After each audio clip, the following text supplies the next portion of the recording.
Good morning, everybody, and welcome to our full council today, Thursday, the 16th of November. This council meeting is being live streamed and also on Islands FM, which we welcome. Thank you. First item on the agenda is declarations of interest. Do I have any, please? No? Thank you. The second item on our agenda are minutes of the previous meeting held on the 12th of October. Does anybody have any issues or comments around those minutes, please? And could I have a proposer and a seconder for their adoption? Councillor Legg, Councillor Peacock. All those in favour? It's unanimous. Thank you. Item 3 on our agenda are chairman's announcements. I have one to make, and that is that I've been informed of the intended submission of a public petition that is based in the islands to the council, raising concerns on the costs of travel and freight arising from the announcement of the steamship group to fund their replacement vessels with private borrowing rather than the levelling up funds from government.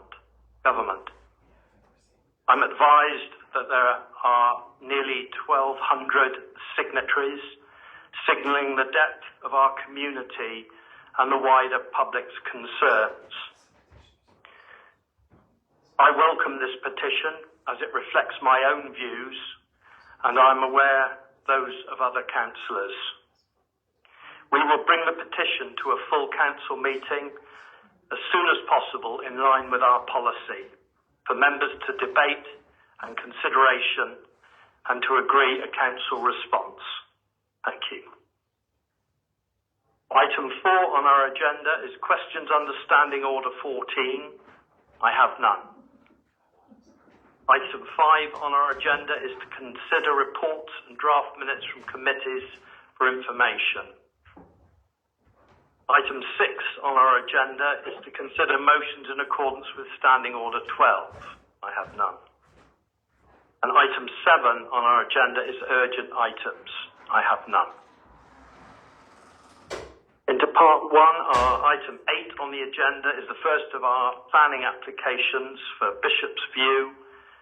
Is the first one in the hands of our planning officer, Lisa. Thank you. Thank you, Chairman. Good morning, everyone. So this application is brought to members as the applicant is related to a senior officer of this authority. Members were given the opportunity to have an officer accompanied site visit on Tuesday the 14th of November, and I will leave it to those members who have visited the site to speak to that visit. As you'll note from the report, the application is recommended for refusal on the basis of a conflict with policy LC8. The local plan was developed and widely consulted on throughout the local plan review process. This policy was developed in light of continuing problems associated with how house prices and the difficulties this presents for local people in being able to purchase their own home and the gradual loss of modest-sized homes where there is no restriction in the marketplace. The local plan sought to slow the continued decline of modestly sized homes which were historically replaced with larger homes or enlarged.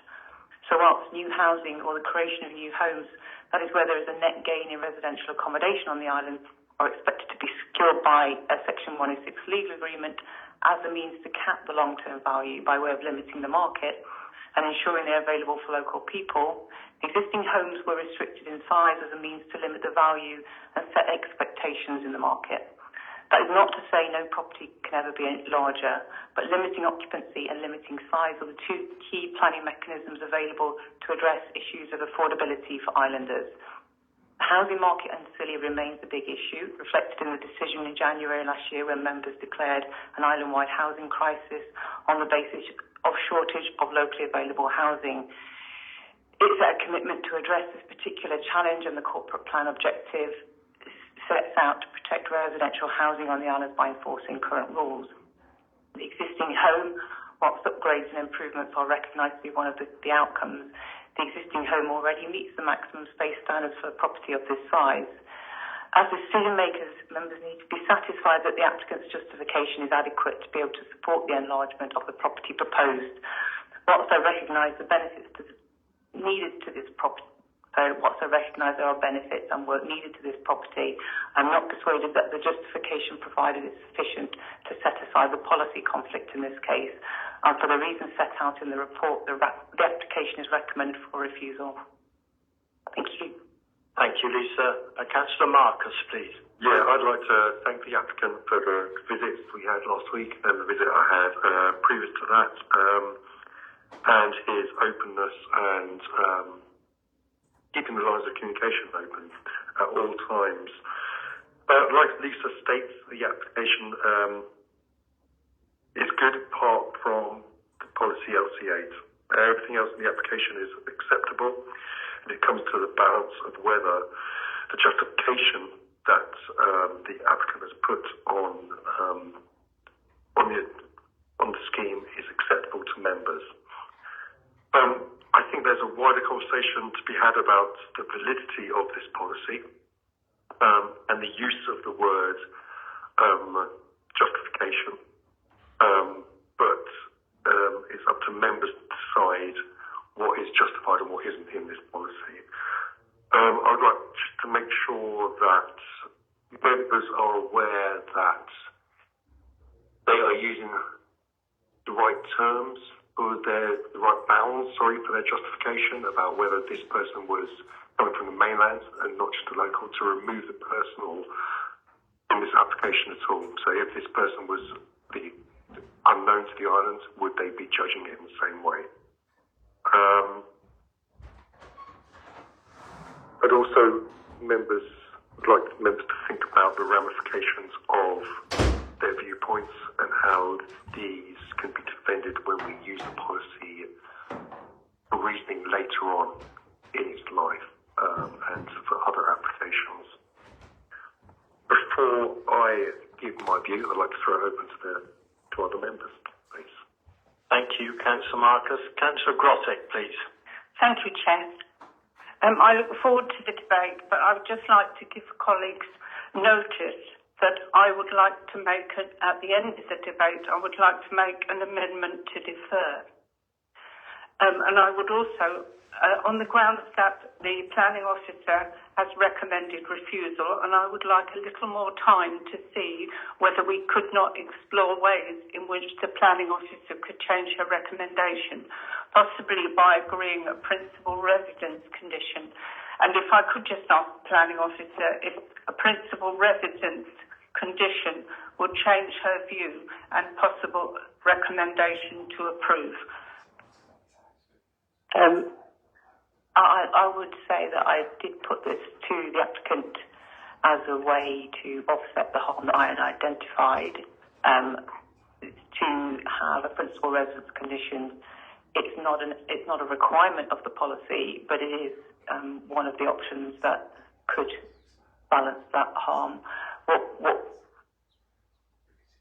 I would say is that it's a trade-off between, yes, it would potentially retain the home as being available for local people, but it would be obviously a bigger, much larger, much more valuable property, but it would be restricted. So that would be what you would need to consider if that was something you're inclined to want to pursue. That makes sense. Councillor Dean. Yeah, I've looked long and hard at this. I did go and visit the site as well. I'm really kind of torn with this one, and I totally take Councillor Marcus's point about getting the individual out of this. I agree with that.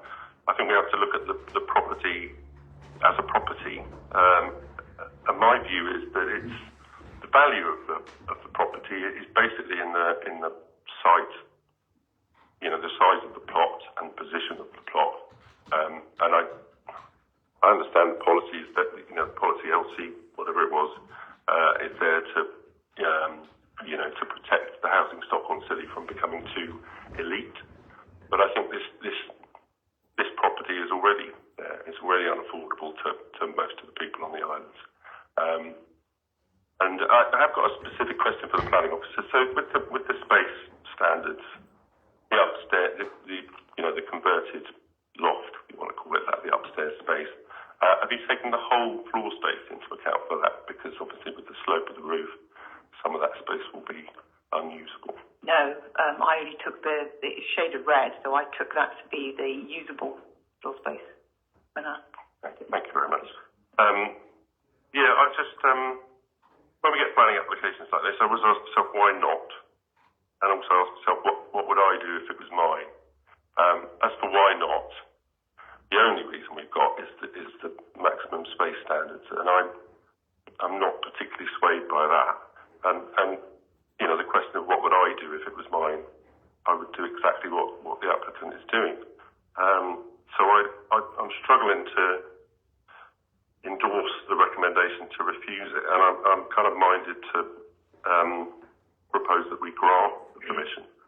I take Councillor Marcus's point. We have to have a decent reason for that.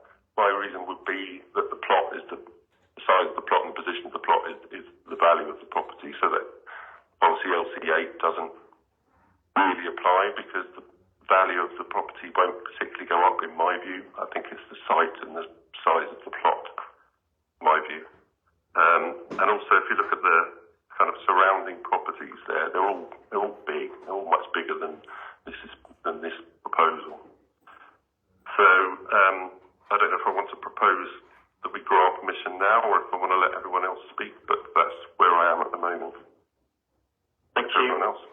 Councillor Peacock, please. Just pick up on Lisa's comment about, so I'm obviously still new to the council. What restriction would the principal resident actually put on the property? For example, you talking about a 106? Well, no, it wouldn't be a 106. I mean, members could ask us to pursue that, and I expect the response would be it's an open market property. They don't want a Section 106. I would have to have that conversation with them, but a principal residence condition is just a condition that anyone would have to abide by if they occupy that property, which means it's usually along the lines of specific local need. If you live and work on the islands, the reason I'm asking the question, obviously, if it goes to he's obviously having to purchase the land at not insignificant cost. I mean, I did a quick research, and it's not insignificant, as what Councillor Dean was saying. Yeah. And the point I'm kind of making is, I'm worried about us putting something onto the property that means that if something goes wrong in his life, he's then not able to release the property and resell it, would be my concern. And that's why I'm a little bit nervous about perhaps putting the principal residence on it, because I want to make sure that we are not stymieing him so that he can actually then resell the property to someone else. Just a comment, really. Thank you. Councillor Williams, please. I'm broadly sympathetic too, but I've been wondering, when is a policy and when is a policy a guideline? I'm just conscious, if we stick very hard and fast to every single policy, we end up contradicting ourselves. And I'm mindful that 3 or 4 applications laid down the road this morning. We're looking at one for Tresco, and it says it does not strictly comply with policy LC4. So I'm just mindful that we can be very hard and fast to policy at 9:43, and then not hard and fast to policies at 10:05. So I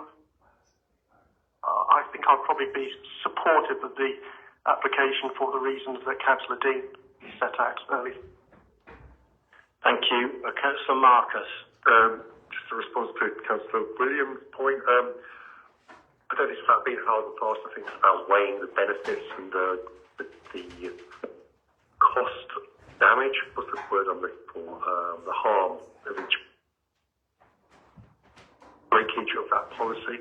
So that's why I think you'll find later on that the officer makes an argument for that, and why this one she's come to the view that she has.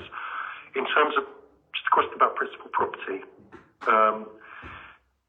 obviously we know that Section 106s have a cost, have a hit on value of that property.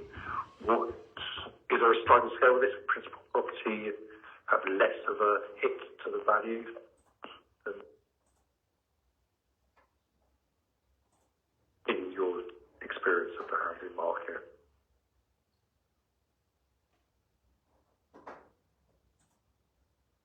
So the principal residence condition is intended to restrict the value because it restricts the market of who can buy the property. So that is the intention of it's supposed to lower the value of the property because it's restricting the market.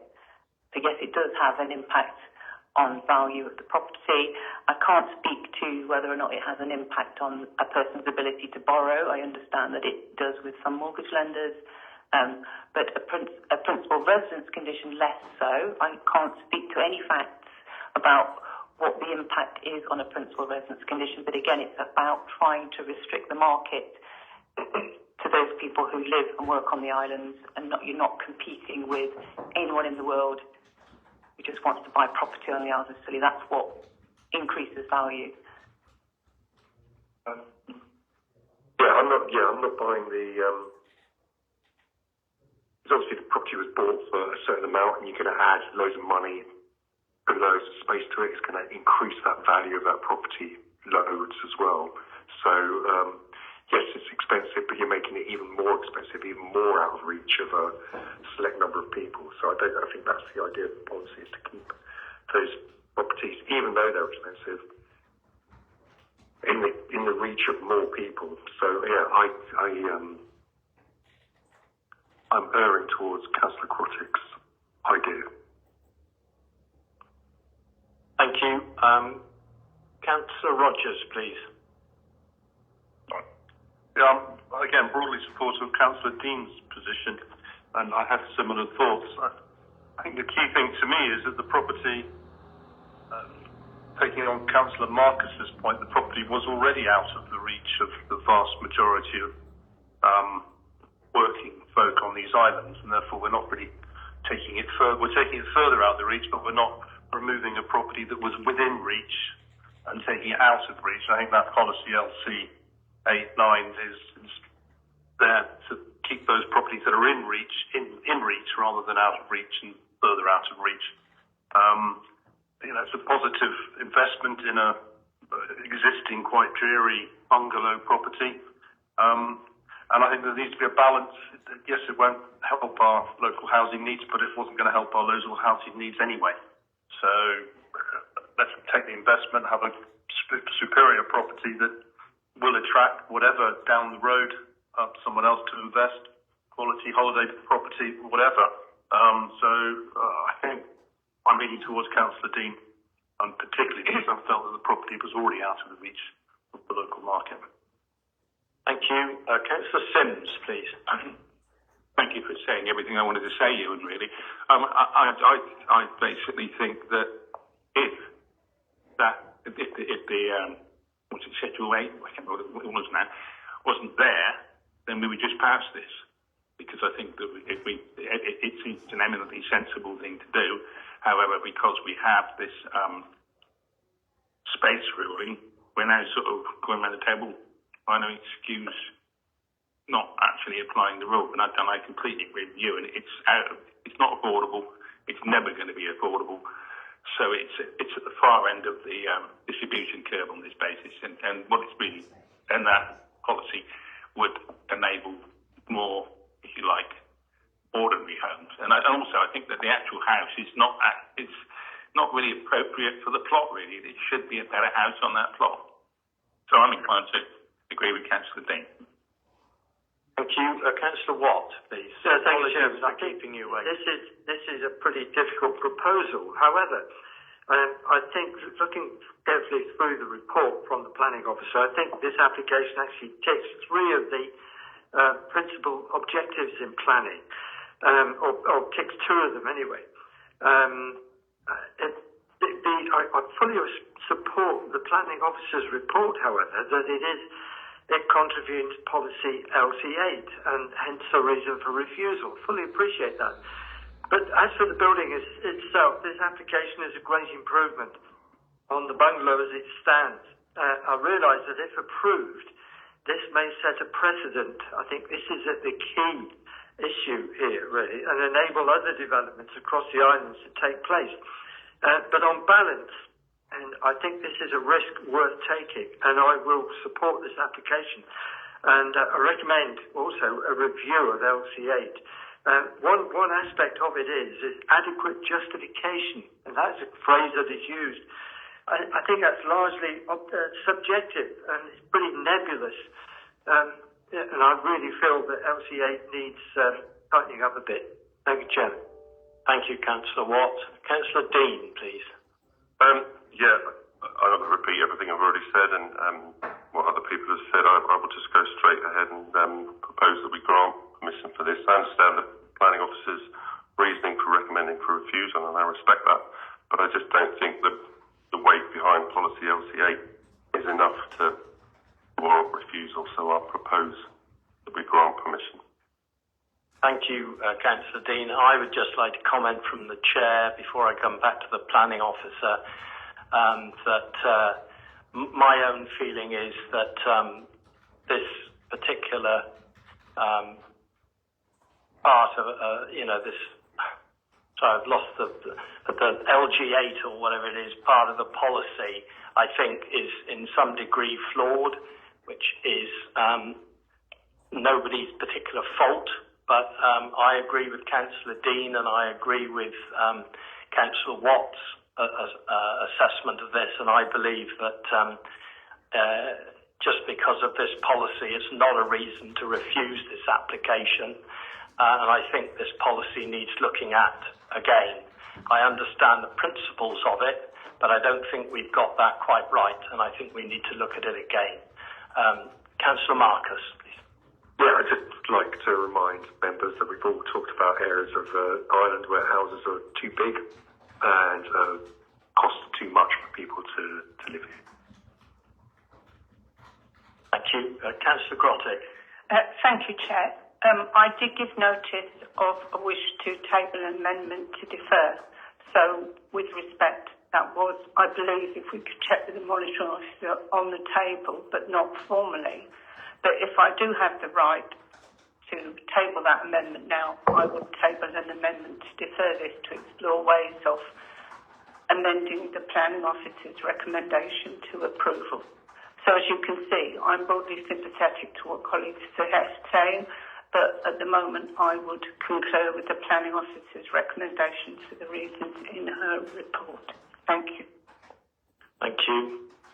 Monitoring Officer Simon, do you have a comment on this, please?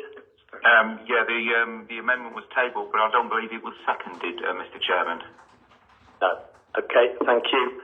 I do have another hand up at the moment, so I'll just take that first a minute. Councillor Sims? I would just with regard to LCA, I just think we need to review it on the basis that if a house is taken from what we consider to be affordable to unaffordable because of the room thing, then it's applicable. But I don't think that if a house is already unaffordable, I just don't think it's useful. Thank you. Councillor Legg? The argument that Councillor Sims and others are making is that LCA only applies to people who own cheaper properties, and that this is only a rule for the poor. I'm uncomfortable with that, and I would second the amendment proposed by Councillor Grottig. Thank you. So we have a proposal and a seconder to defer this application. All those in favour of the amendment, please. 3.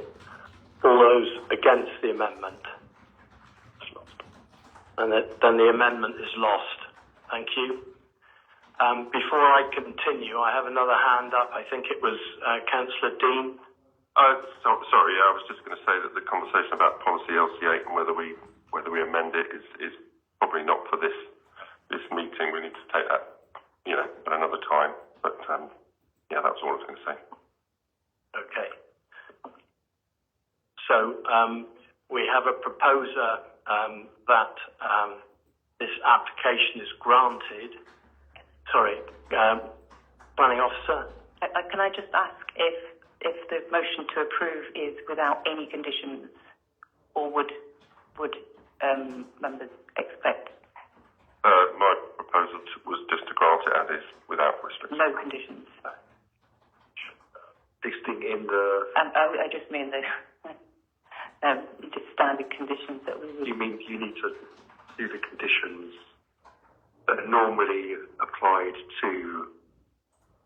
well, the normal conditions about, working times and all that kind of stuff, yeah, but not generally, in accordance, there's a 3-year time limit to implement the permission. There's in accordance with the approved plans and any other conditions that members may wish to impose or consider to address any issues of harm. That's just a standard. Well, no restrictions on residency, but the usual conditions with working. Thank you. Councillor Sims? Just to make it more complicated, I'm happy to second Councillor Dean's proposal, but I would like the principal residency put into the proposal. So I don't think I've seconded or yeah, that's...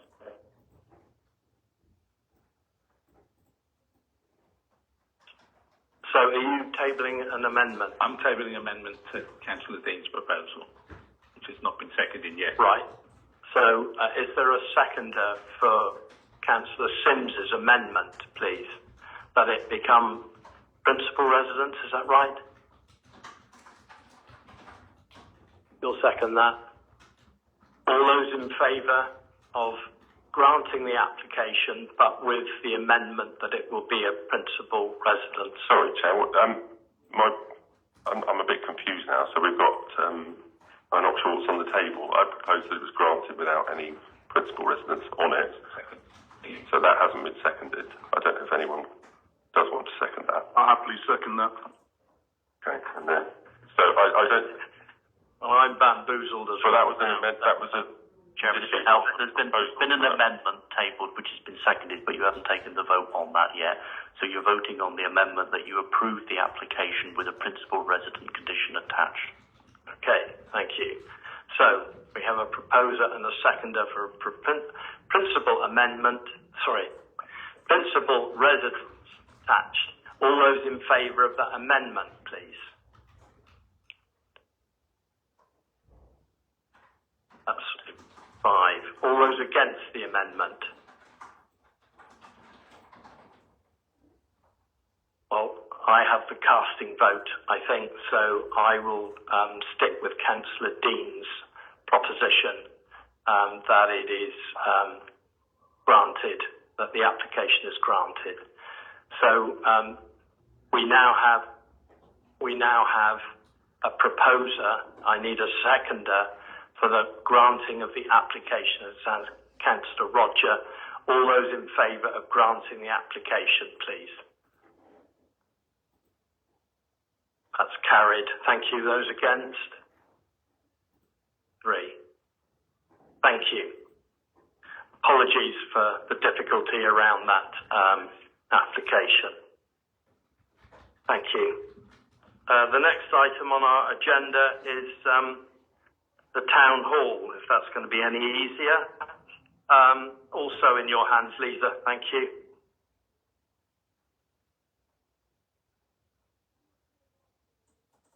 Yes, thank you, Chair.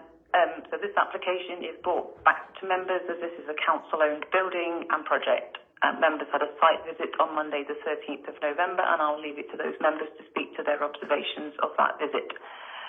The scheme before you today is amended from that approved in 2022, and the rationale for this is essentially to ensure the long-term viability and accessibility of the 3 main aspects of the building: the museum, the performance space, and the cafe space. The aim is to create a cohesive development respecting the original character of the 3 listed buildings, which is fully accessible but where the distinct uses could operate independent from one another. This has resulted in some key changes to the scheme, including the utilisation of the outbuilding as a WC facility and enlarging the cafe extension to enable it to be fully accessible independent from the other spaces. The application has been widely publicised through press notices and on social media, but there have been a significant reduction from the 22 representations last year. Overall, the proposal has generated 8 representations, 2 of which don't indicate either objection or support, but there are 5 representations raising concern with or objections to the project. There are report attempts to set out and explain the key changes to the redevelopment and the impact on the character of the existing site and buildings, the impact on neighbouring property and the impact on the wider character of the area. The larger rear extension to the Porthcressa side, although now slightly lower in overall height, will be much closer to the rear of Porthcressa Cottage and will be directly attached to the outbuilding. As such, it will cause a much higher level of harm, particularly to the setting of these buildings. Only a small area of yard will remain, which will be dominated by the development. Outside of this, I recognise that the scheme attempts to retain legibility between the different buildings, and based on the long-term intention to retain an authentic Solonian cottage, which Parade Cottage is a well-preserved example, essentially limit its future ability to comply with modern energy performance standards. I've concluded that the reasons for seeking the amended scheme, which relate to the accessibility and the overall long-term viability of it, have sufficient merit. As you'll note from the report, the amended scheme is recommended for approval. This is on the basis that there are both public realm improvements as well as physical improvements to the building, in addition to greater public access to the town hall, as well as the reintroduction and improvements to the performance space, which also aligns with the priority in the corporate plan to redevelop the town hall as a museum and cultural centre. I've concluded that the harm overall is less than substantial. A number of conditions are recommended to ensure the benefits to the building will be achieved, and subject to these, it is recommended that members can approve the application for planning permission, but that the final decision for listed building consent would rest with the Secretary of State. Thank you. Thank you, Lisa. Councillor Marcus, please. Thank you. My main concern with this application was the loss of amenity and overshadowing of the Grade 2 listed building, the Parade Cottage. I felt the original design, while still overbearing and somewhat incongruous to the town hall, gave Parade Cottage some space in its setting. This design, in my opinion, does not. However, I have to note the officer's opinion in paragraph 58 that states that less than substantial harm must be weighed against the public benefits. Public benefits of the scheme is zoning of usage, renovation of the buildings as a whole, improvement of the 70s annex, and the exciting potential of community space.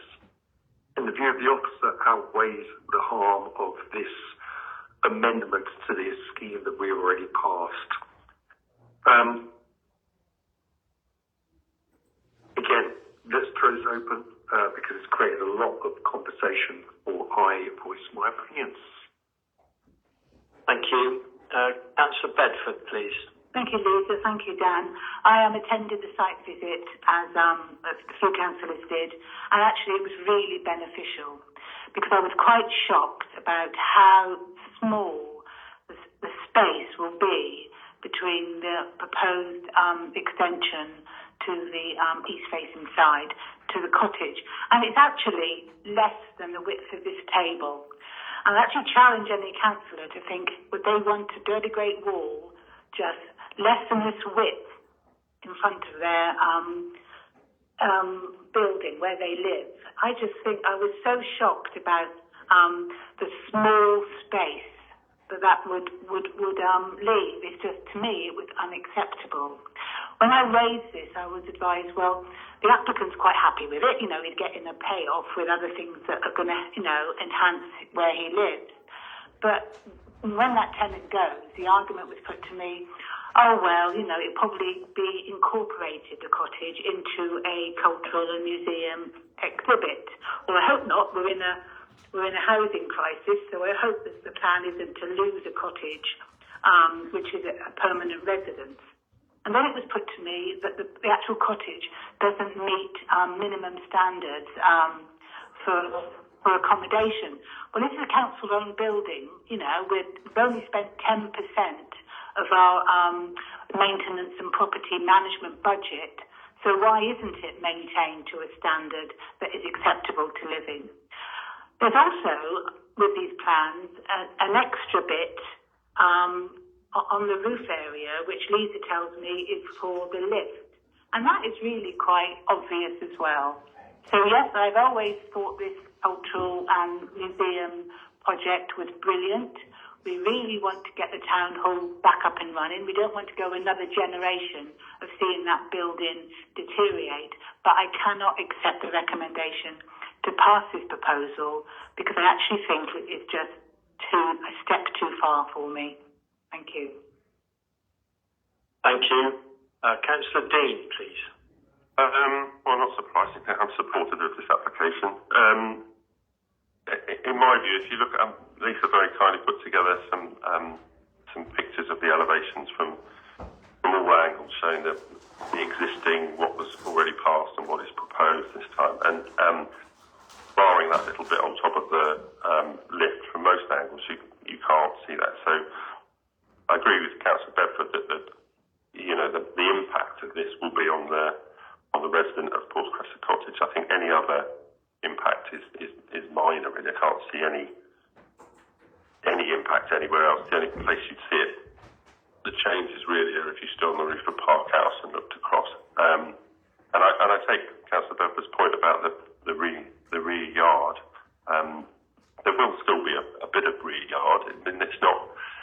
Well, the other side, there's still a reasonable amount of space. But I take the point. But I think,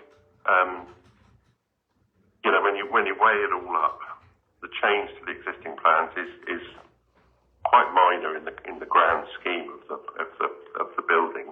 But it does make a massive difference to the end product. The fact that you'll be able to have a flow around the performance area without having to go through it all the time, which means that the functionality of the building will be much improved. So you can compartmentalise the building so that you can have a market or a performance or whatever going on and still have the cafe separate and the museum separate. So I think, much as I take Councillor Bedford's point, I think the pros outweigh the cons.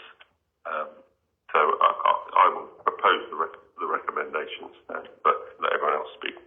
Thank you. Thank you. Councillor Sims, please. I really agree. I agree with Councillor Dean, and I agree about the loss of space at the rear of Parade Cottage. However, it wasn't much in the first place. I mean, you could just about get a table tennis table in there now, and perhaps you could only play chess after this development. I have a sort of a bit of an issue with the box at the top, but however, that's for a lift.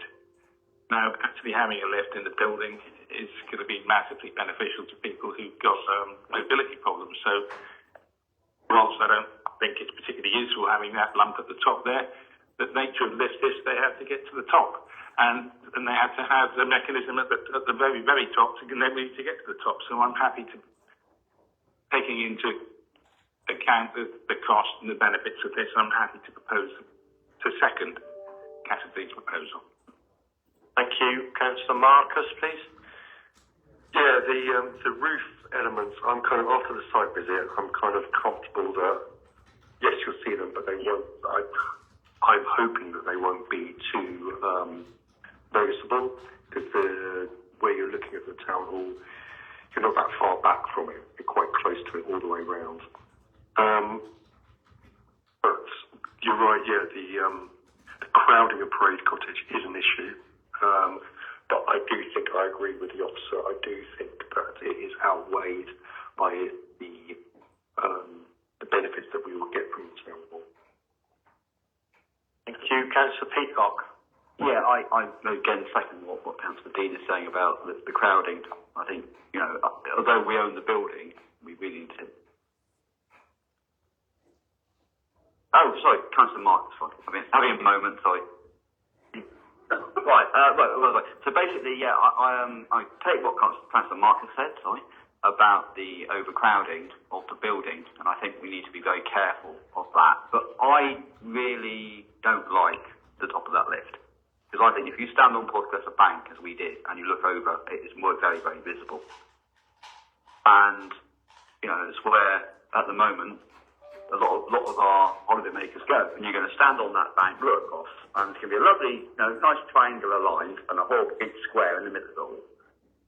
So my request, suggestion, perhaps even proposal would be, can we look to the architects to redefine that area into a more sympathetic stone or other than just a nice square. Councillor Peacock, thank you. I have to say I do agree with you, and I know it's concerning others. My own opinion is I don't think we should refuse the application because of it. But if we could, if other councillors agree, if we could ask architects to have another look at that and give our planning officer the delegation to deal with that matter, I would be grateful myself. Yeah, with that in mind, I support Councillor Dean's position of the proposal. Thank you. So I can't see any other hands up. We have a proposer and a seconder for the granting of this application. All those in favour, please. Against? So that's passed with one against. Thank you. We move on now to item 10 on our agenda, the planning application for Portmelon Waste Site. Also in your hands, Lisa. Thank you. Yep, thank you, Chair. So this application is brought to members as an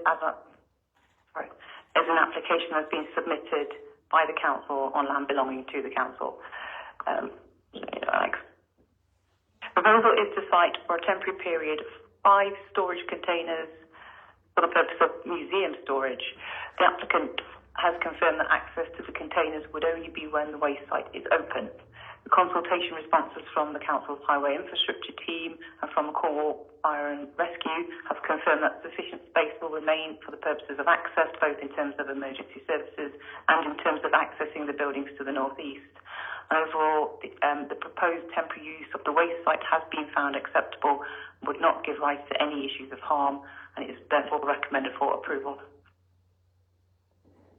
Thank you. Councillor Marcus? Yeah, I haven't got any issues with this one, so I recommend I propose recommendations. Thank you. Councillor Sims was next. I'm happy to second it. I would just like a little bit of clarification. I'm not entirely sure why it has to come to planning. Because it's a council scheme, absolutely fine. Thank you. Okay. Thank you. Councillor Legg, did you want to comment? Sorry. I just was going to second the proposal. Okay. So it's been done. Thank you. So we have a proposer and a seconder for the granting of this application. All those in favour, please. That's unanimous. Thank you. Next application, item 11, is land to the west of the boat shed at New Grimsby, Tresco. In your hands, Lisa. Thank you. Thank you, Chair. So this application is brought to members as an application by Tresco Estate. The proposal is to retain for a temporary period 2 static caravans which have been sited on the boatyard at New Grimsby without planning permission. The siting of 2 structures is a material change of use of land requiring planning permission. The caravans are not considered to be in keeping with the wider character of the conservation area or reflective of building style on Tresco. Earlier this year, the landowner was advised to remove the structures. Since that time, works have progressed with wider infrastructure improvements across all of the islands, and to facilitate the introduction of a desalination plant, for example, additional accommodation is required, and therefore additional accommodation is required, therefore, for contractors for a temporary period. This facilitates works that may otherwise have to wait till a quieter time of the year. I do not consider the retention of such structures should be permanent. I have therefore recommended a time-limiting condition to require these to be removed at the end of the temporary period, but subject to this, the application is recommended for approval. Thank you. Councillor Marcus? Well, Lisa, I've got a question first. Do you know when the static caravans were put on site? Yes, it was summer last year. Summer last year. So in the middle of the tourist season, they're talking about they can't interrupt to remove the static caravans? I don't know about that, but they brought them in to the island at night. Summer last year? Right, okay. I'm glad that's cleared up. So summer last year, and they would have ordered them before that. At least it would have been like 2 month turnaround to get this on site. And when did they put the application in? When was it brought to our notice that these things were in by our enforcement? We were aware towards, I think, late summer, autumn last year. and they were investigated as part of our enforcement project. We went and had a look at them, and we advised them that we wouldn't support retention of those caravans, and they agreed to remove them. Okay, so yeah, I'd like to go on record to voice both my disappointment and frustration that such a valued partner as Trisco Ireland Limited was willfully ignore the policies of the council. Saying that, we have just done that as well, so you kind of reap what you sow, everyone. We are all equal under the policies of the local planning authority, and organisations as this should act like an exemplar, not a rogue agent. Saying that, the benefits of regularisation of this static caravan park will benefit the islands as a whole. So given that, and the conditions around limiting the time and the occupancy, I will propose the recommendations. Thank you. Councillor Grottet, please. Thank you, Chair. If I could just ask the planning officer, there seems to have been some issues with South West Water, paged 85. Can you give me an update on where South West Water are now? Are they comfortable with this? Yeah, I think they picked up that they were sited close to a water main, and it is fairly standard practice for them to flag that up to us when there's a planning application in to say they shouldn't be building over these water mains. And I think that FESCO confirmed that they aren't, and they haven't, but they're not restricting access to services. Right, so in a nutshell, then there's no issue with South West. As far as I'm aware, there's no issue. Thank you. South West Water, yeah. Then I'm happy to second the recommendation, but share the disappointment of the lead member for planning. Thank you. Councillor Legg, please.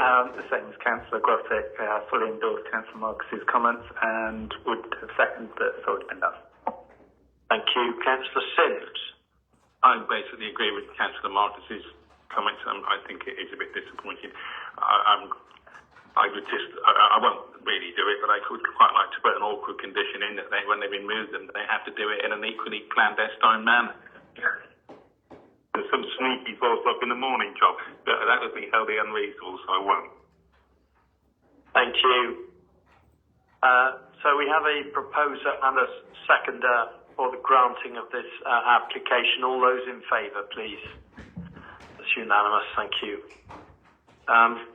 The last application, planning application, is for Park House, item 12 on our agenda. Again, in your hands, Lisa, please. Yeah, thank you, Chairman. This application is also brought to members as the application has been submitted by the council for a property owned and managed by the council. It is to install solar panels on the roof, as well as make some minor alterations to side-facing upper floor windows and block up one ground floor window to create a storeroom on the ground floor. As you'll note from the report, no adverse harm has been identified. Park House is a relatively modern building, and the alterations to it are considered acceptable, and the application is recommended for approval. Thank you. Councillor Marcus? Yes, please. I'll propose a recommendation. Thank you. Councillor Legg? And seconded. Thank you. So we have a proposer and seconder for granting the application. All those in favour, please. That's unanimous. Thank you very much, and thank you, Lisa, for all your work. Thank you. Item 13 on our agenda is the Isles of Scilly Sea Links project, in the hands of our project director for major projects, Nigel Blackner. Good morning, Nigel. Good morning, Chairman, and good morning, members. Chairman, would you like me to introduce the report? Please. Thank you for the opportunity to present this report to members today, and I apologise that I can't be with you in person. What I was proposing to do was just take you through the recommendations of the report, and then, Chairman, if it's okay, I'm happy to take any questions that members may have. Thank you. This is the first formal report to members since Steamship Group announced on the 13th of September that it was going to deliver all 3 new vessels for the Sea Link service using private finance. So recommendation 1 asks members to note the decision by the Steamship Group.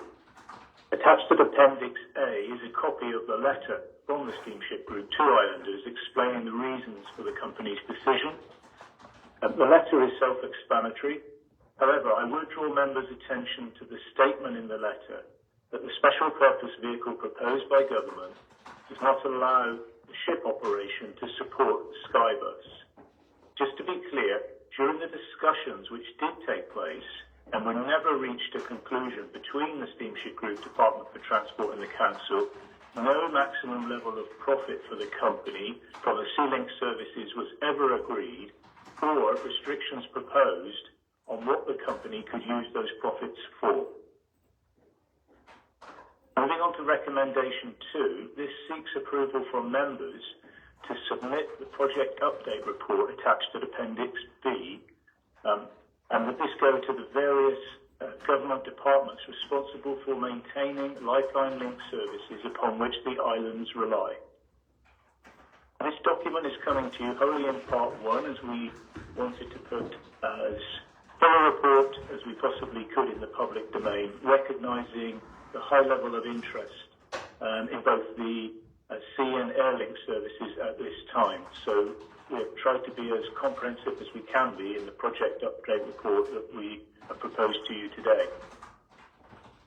Under recommendation 3, we ask members to request that the chairman write the Secretaries of State of the departments to seek assurance that the government will continue to maintain the levelling up funding allocation to the Isles of Scilly Sea Links project, and that also that the government takes the necessary steps to ensure that both the Lifeline Sea and Air links are maintained, and that these are affordable for both the community and visitors to the islands. And then finally, at recommendation 4, we ask members to approve the Council's participation in the Task and Finish group being established by the Department for Levelling Up to look at island transport connections. And this is a piece of work that's come out of the Islands Forum, which Council of the Isles of Scilly participates in. It involves local authorities who represent all the islands around the United Kingdom, and we think it is important that the Isles of Scilly Council participate in this work because we believe it will provide a good opportunity to compare how other transport links to islands around the UK are indeed supported and provided for. And I think that's important going forward in considering how our transport links are supported by the government going forward. Chairman, I hope this is helpful, and I'm happy to take any questions. Thank you very much, Nigel. I'd like to go to Councillor Sims, please. Yes, thank you, Nigel. I think it's a very good report, and I'm glad you pointed out that the steamship company's comments regarding the SPV were not actually true. I think we've had a lot of comments and announcements by the steamship company, and I think it's fair to say there's an element of spin to some of their comments, which is fair enough. I mean, that's what they're sort of meant to do. But equally, I think it's reasonable for us to call them out as well. I mean, they put a great deal of emphasis on the fact that the Skybus needs to be subsidised by the air links. Well, that seems to be the case at the moment. However, they won't. One of the reasons not to take the money was because they would be unable to do it effectively, but they don't actually mention how are they going to do that with a £3 million debt repayment over 20 years. So that's something that they're not actually explained to my satisfaction as yet.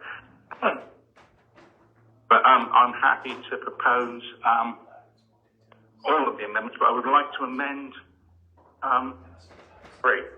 recommendation 3. I've already emailed this to Andy if it gets accepted. So it goes at the end of it, affordable both community and visitors to the Isles, and to advise the government that this council believes privately financing the vessels will cause the already unsustainable burden on the island's economy to worsen considerably through even more debilitating freight and passenger fare increases. Members also feel strongly that government support in our transport links is essential, and the longer this is postponed, the worse the situation will become. Thank you very much. I'll just take further debate from our members, Councillor Sims, and then we'll come back to your amendment. Thank you. I think Councillor Bedford, you were next, please. Thank you. It's just a couple of queries, really. Councillor Sims said that the comments made by the Steamship Company regarding the SUV are untrue. He said both the DfT and the Council have signalled there is a high risk of legal challenge to the procurement process proposed under the SPV. So you're actually saying that is untrue? No, I said that the SPV would not curtail they could do whatever they wish to do with their profits, and so that's different. And the legal challenge is possibly absolutely correct now, whereas it wouldn't have been 15 months ago. Well, I'm a bit confused. So what is the potential legal challenge? Should I come in now, Councillor Bedford? That'd be helpful. Chief Executive, thank you. So there are two parts in the letter. One refers to the cross-subsidy, if you like, the profits to subsidise the Airlink. That's the bit that, as Nigel said, was never concluded in the debate. So to say that there was no ability to cross-subsidise is not correct. The second part, though, is correct. So during the process, if you remember, the Transport Minister, the original Transport Minister, said that any use of public money had to follow public procurement rules. At that time, the way the Steamship Company had procured the vessels wasn't given to us in detail for the government. And then when the workshop happened in September, if you recall, when the Baroness Veer asked us to work together to see whether we could overcome all the barriers, all that detail was shared under a non-disclosure agreement, and the government procurement expert said that the way that the Steamship Company had procured the vessels was fine as a private company, but would not be good enough for public procurement rules. So therefore, the Steamship Company are saying that the risks, therefore, they could not go ahead with by continuing to take public money, and decided to go their own way on that. So it was to do with procurement rules, which, to be fair, the Transport Minister raised, 18 months ago, I guess, but the actual detail of how, the real detail of how the Steamship Company had procured the vessels, how it had gone to the market, how it evaluated the market, etc., is fine for a private company, but it's not good enough for public procurement rules. So 2 years on, I'm equally confused. And the other question was that I did ask Nigel, it says considerable interest to the soft market test. There have been several credible levels of interest. You say there's a lot of interest on the island about this. Of course there is. You know, this is about our future, our livelihood. Could you tell me how many credible levels of interest there has been? Chairman, are you happy for me to respond to that question from Councillor Bedford? No. Thank you. Councillor Bedford, thank you for your question. I would first point out, in regards to the soft market test, and I've already made this point to members in responses I've made so far, is the number of companies who respond to a soft market test is not an indication of the level of interest in the market. The soft market test is a process which seeks to gain market intelligence to inform us in the development of a project. So it's not the council formally asking the market to submit clear expressions of interest or a proposal to submit a competitive tender to deliver a project. A soft market test is only asking for information. So a number of companies will view a soft market test as there's no certainty of a contract at the end of this process, and therefore will not take the time, put the resources in at their own expense to participate in a soft market test process, because they will not see there any prospect of winning any business at the end of it. So I just want to make that comment to members to make it entirely clear to members and to all those who follow these meetings that the number is not the significant factor here. What is significant is the quality of the responses we receive and the credibility of those people or companies who provide them. That's the important thing within a soft market test process. So with that in mind, what I can say is that 5 companies indicated that they intended to respond by the deadline of the 31st of October. 4 actually submitted responses. 3 of those responses were comprehensive in that their response covered the design, build, operation and maintenance of Sea-Link services required, and 1 focused purely on the design and building of vessels. We have reviewed those responses, and they provide a good outcome that we've concluded, and what you would normally expect from a soft market test compared to a full public procurement at this stage in the project. But the companies themselves are not assessed and ranked. This is not a tendering process, but it is in seeking, as I said, market intelligence to inform the next stage of the project, which is the development of the business case and contract specification if the council reaches a point where it is required to use the levelling up funding and go out and do a full public procurement. Now, so if I just finish, Councillor Beth, then I'm happy to take further questions. The outcome of the soft market test is summarised in Section 7 of the Project Update Report. And I would draw members' attention to 2 key paragraphs within that report, where we summarise the outcome of the soft market test. And several shipyards and high-profile existing Sea-Link service providers responded with fulsome, pertinent documentation, clearly demonstrating that there was both interest in the opportunity and a willingness to engage in the kind of full procurement process envisaged by the Council, if it was minded to progress that. And secondly, we then go on to say, not only has this resolved any concern that the open market might not be interested in the particular conditions for participating in a levelling up funded project, but it also serves to demonstrate the market's confidence that we could collectively achieve the breadth of social, economic and environmental benefits always envisaged for such public investment. I hope that's helpful. I'm happy to take further questions.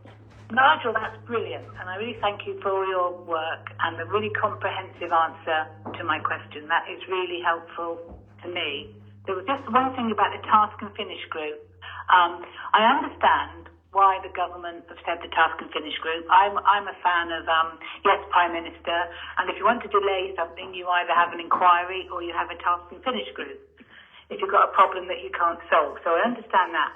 But my understanding of a task and finish group is that it focuses on an existing operation within an existing project for service development. It's a subgroup of a larger project, and I don't quite understand why it's a task and finish group. And that's not a criticism to you, because it's the government that have asked for the task and finish group, and I personally think it's a delay in tactics, because they know they've got an awful lot on their plate. Let's have a task and finish group.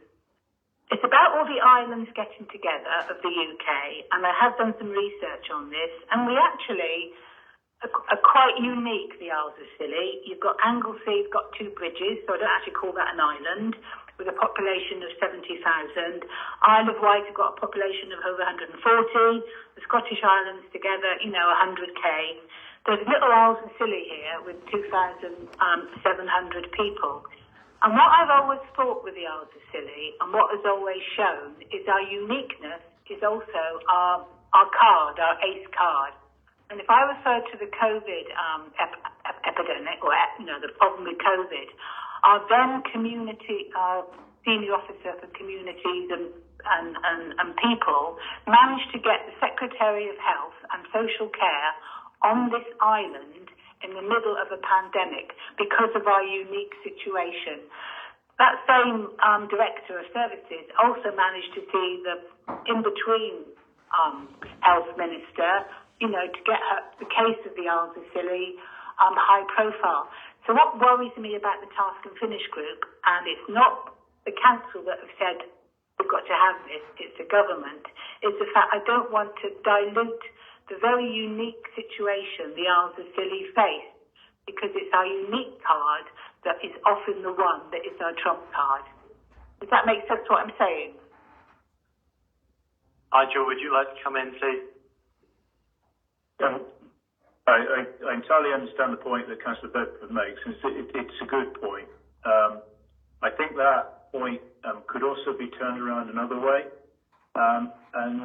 When you can actually compare transport provision to other islands and what those who rely on those services pay for those transport links, I think that they themselves get a different level of support if they come under the Scottish government than we do under the UK government.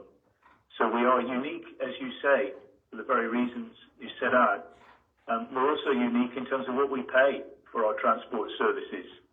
And I think that is the area where I think we're very keen to see comparisons drawn against other islands around the UK in terms of the level of support they get. You're quite right, we are unique. We are unique in that our transport services have always been provided by private operators running commercial services without any public subsidy. And that is not the case elsewhere.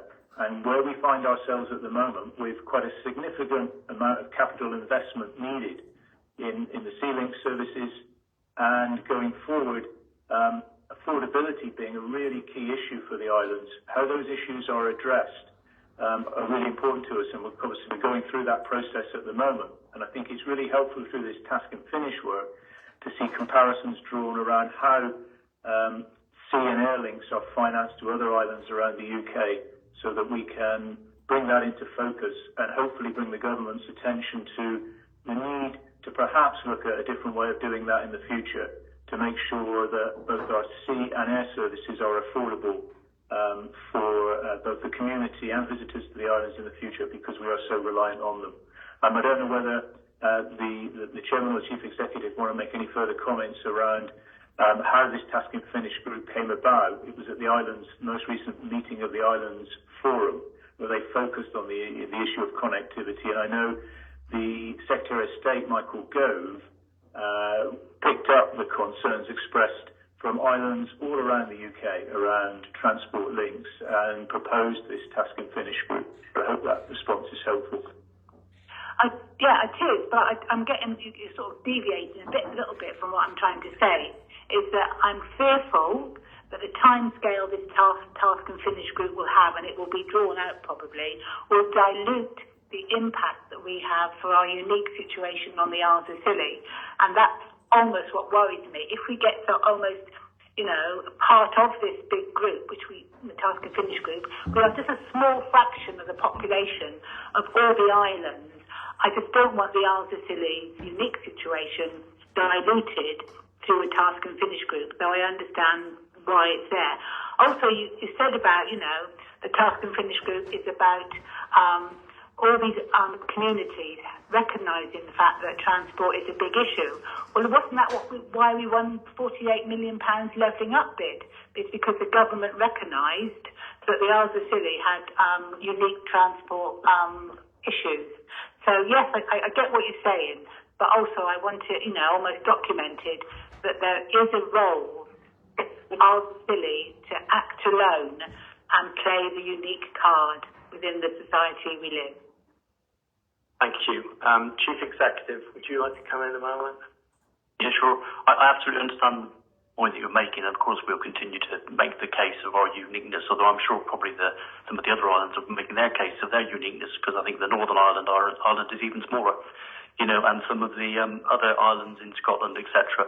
However, the key point I'd like to make isn't about that. It's about, do you want to influence it or not, I suppose. And we're trying every angle we can at the moment in order to try and get our point across to any minister that will listen, our visits to London, ministers coming across, as you said, and we will continue to do that, looking after our own, needs, if you like. But when the Secretary of State, because when we were there, we were asked to put our position to the Secretary of State, which we did.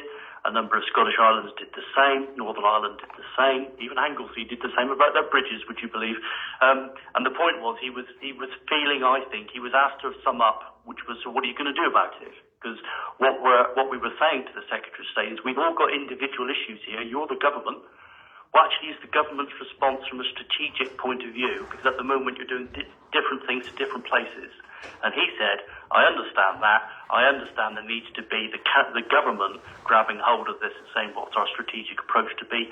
So I am going to form a task and finish group to try and shape that government strategy. And it just seems sensible, maybe members think differently, for us to have a voice at that table, because otherwise it will be the Scottish Islands with the loudest voice and we won't be heard at all.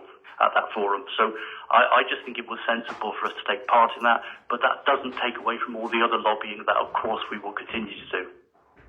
I would add, Councillor Bedford, that at that same meeting, even the Scottish Islands and the Scottish Transport Minister could not believe the situation that the Isles of Scilly face. And they were all, without question, absolutely gobsmacked by the cost of our services, our fares and our freight costs. And we were probably the main driver why the Secretary of State decided he wanted to deal with this. So just to give you some reassurance, we are front and centre of all of that. Thank you, Chairman. I appreciate the work you're doing. I don't have any confidence in the government at the moment, and that's probably where I'm coming from. But I do have confidence in our councillors and our officers to get the Isles of Scilly, uniqueness on centre stage if possible. Thank you. Councillor Peacock, please. Thanks for the really good report. I completely endorse what you said about Task and Finish Group. I think it's critical that the islands are at that table. I would fully endorse that position, just formally. Couple of points, really. The first point is, in Section 2, there is a risk highlighted, scenario 2. There's a risk highlighted if the Symphony Company signs a contract, what happens with Skybus? Is there formally any work being done or about to be done on the risk to the airport if the ships project goes ahead and the Highland Wall project goes ahead and we see a reduction, bearing in mind the cost base of the airport? First question. Second question is linked to that. We're hearing all the time about anecdotal evidence about what the damage is going to be to the islands of the increased costs of the Symphony Company, but we don't have any formal. There may well be within the project that Nigel's doing some sort of formal statement, but we don't actually have any formal statement around that. And I just wonder if there's any capacity stroke budget for us to undertake a formal research into what these new fare structures may or may not look like once they are actually published. Thank you, Councillor Peacock. I'll go to Nigel first to answer the first part of the question and then to our Chief Executive. Thank you, Nigel. Thank you, Chairman. Councillor Peacock, thank you for your question. The risk scenarios that you've picked up on, that we've quoted in the report, what they are intended to do is highlight to the government the risks of that will flow from a certain set of outcomes. Now, those scenarios that we've set out in the report, I think they're 3 in number. There are many other scenarios you could construct, but we wanted to keep it fairly high level and actually concentrate on 3 strategic scenarios, if you like, in order to get the point across to government.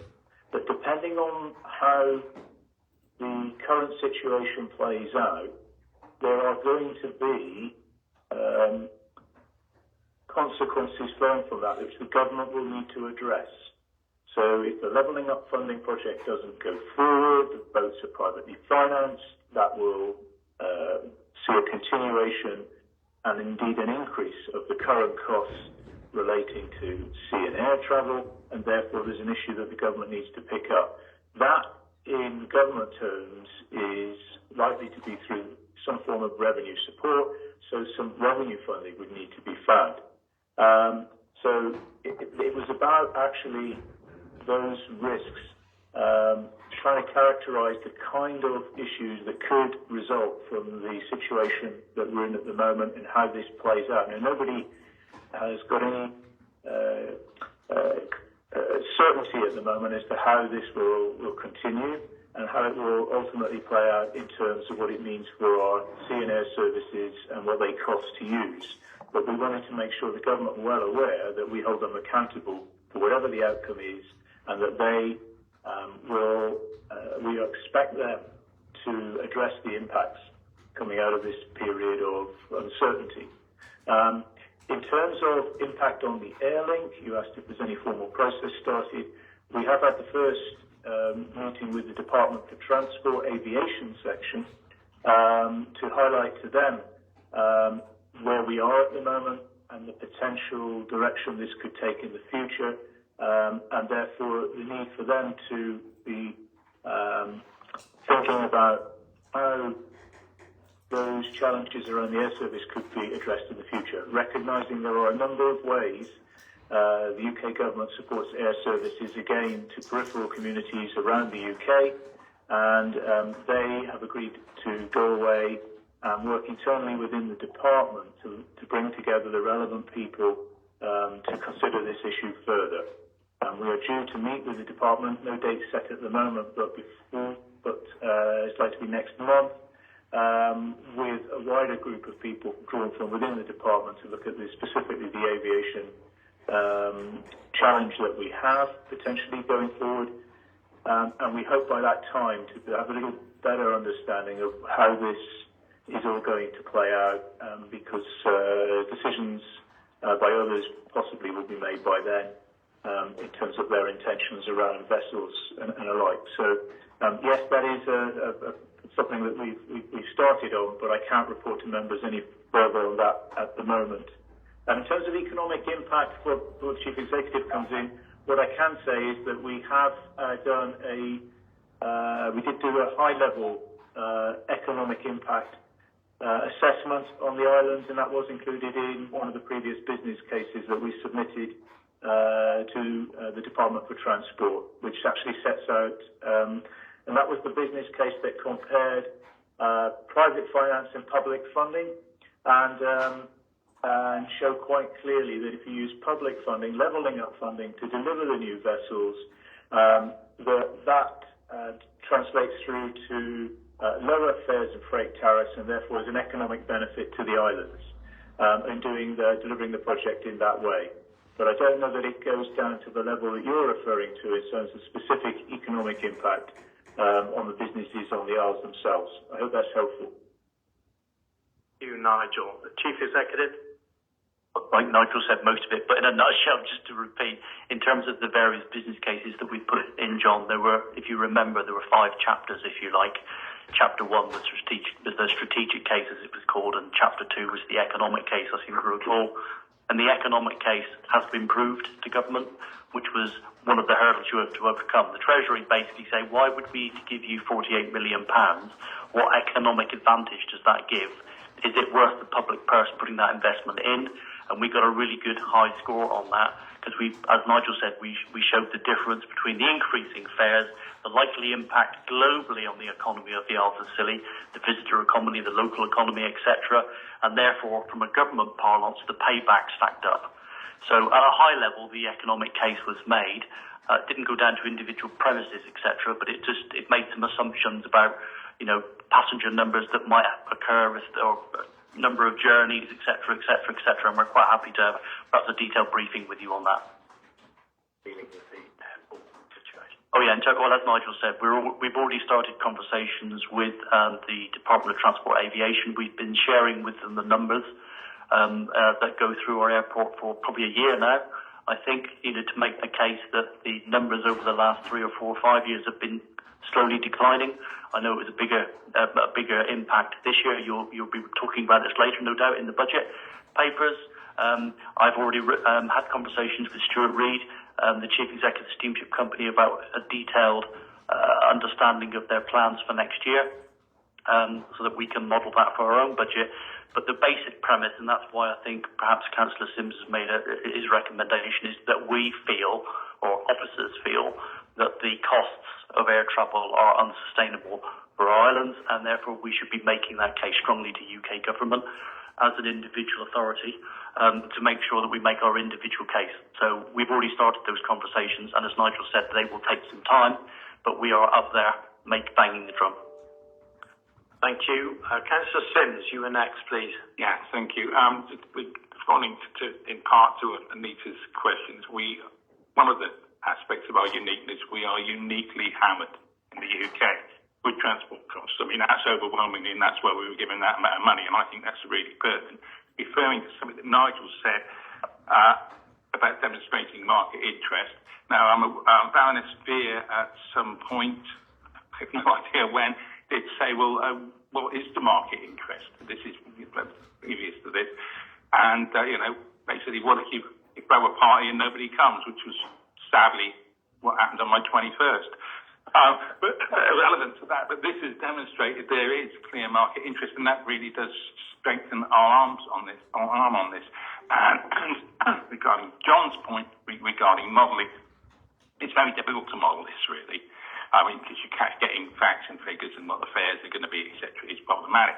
However, I think it's reasonable to say that £60 million paid back over a 20-year period, with our GDP is just over 30 million.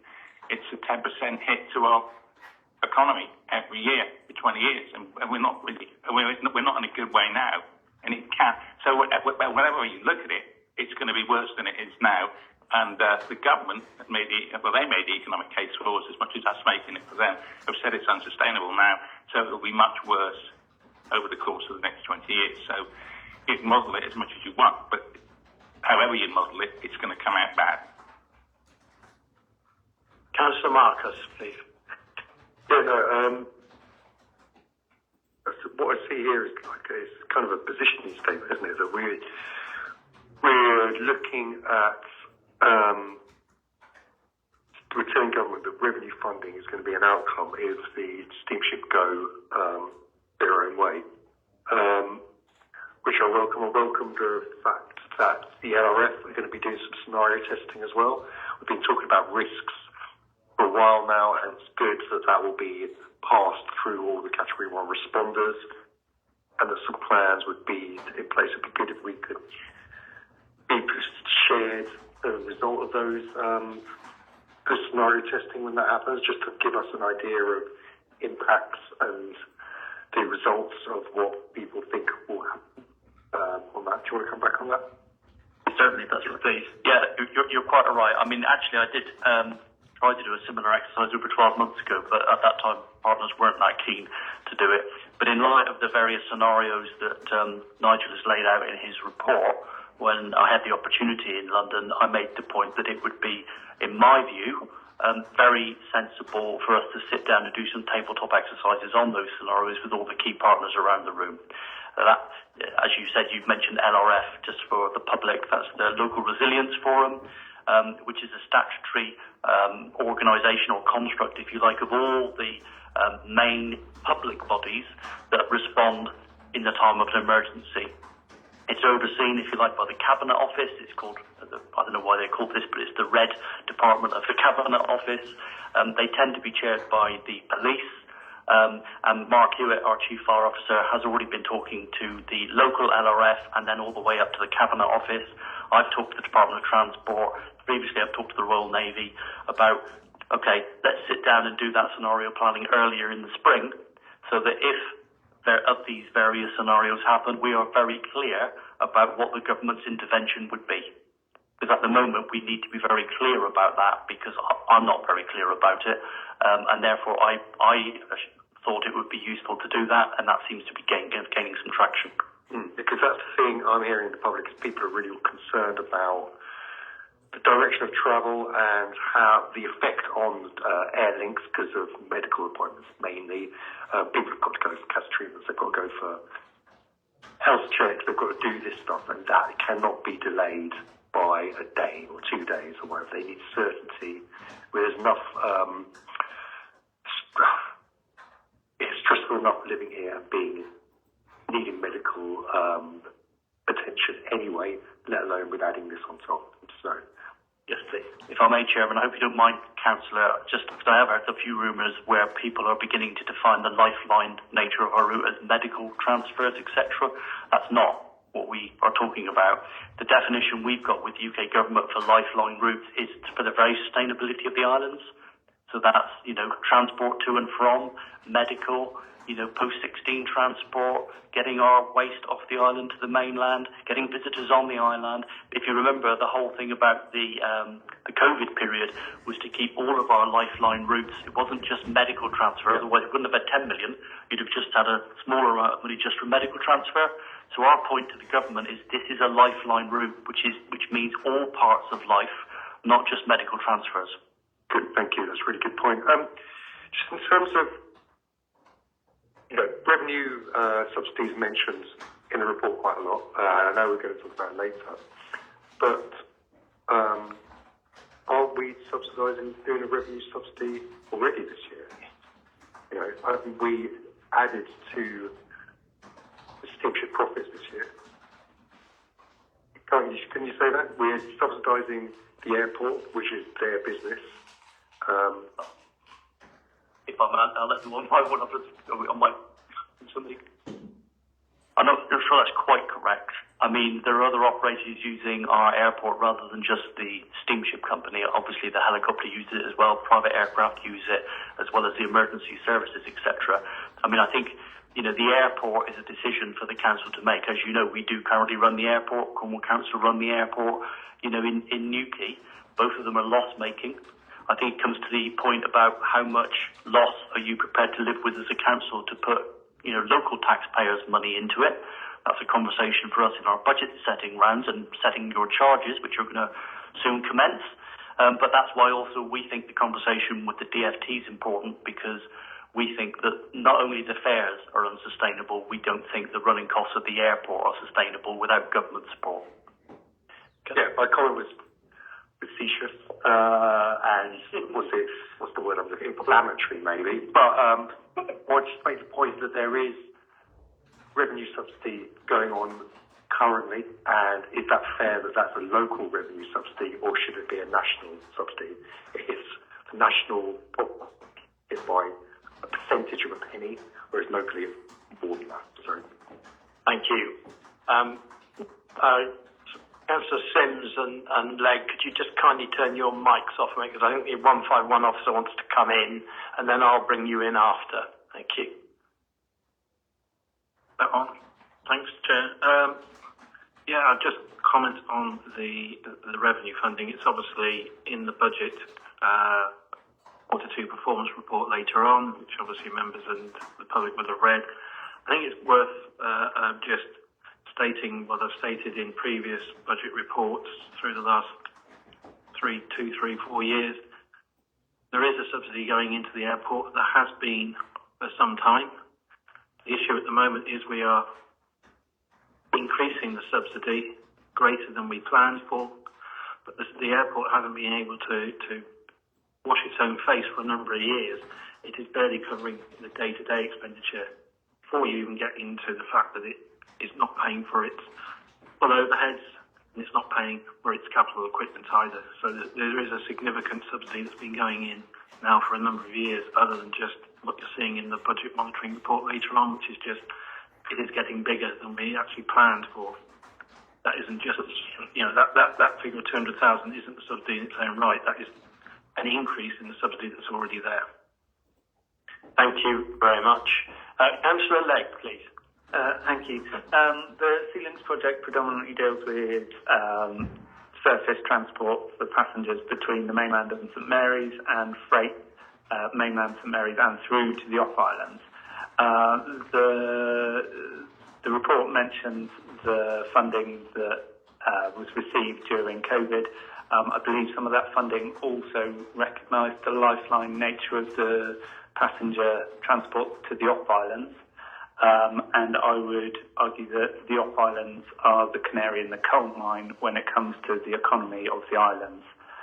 I know from personal experience that my business was no longer competitive due to freight costs, amongst other things, and I've spoken to other business owners who are saying the same thing.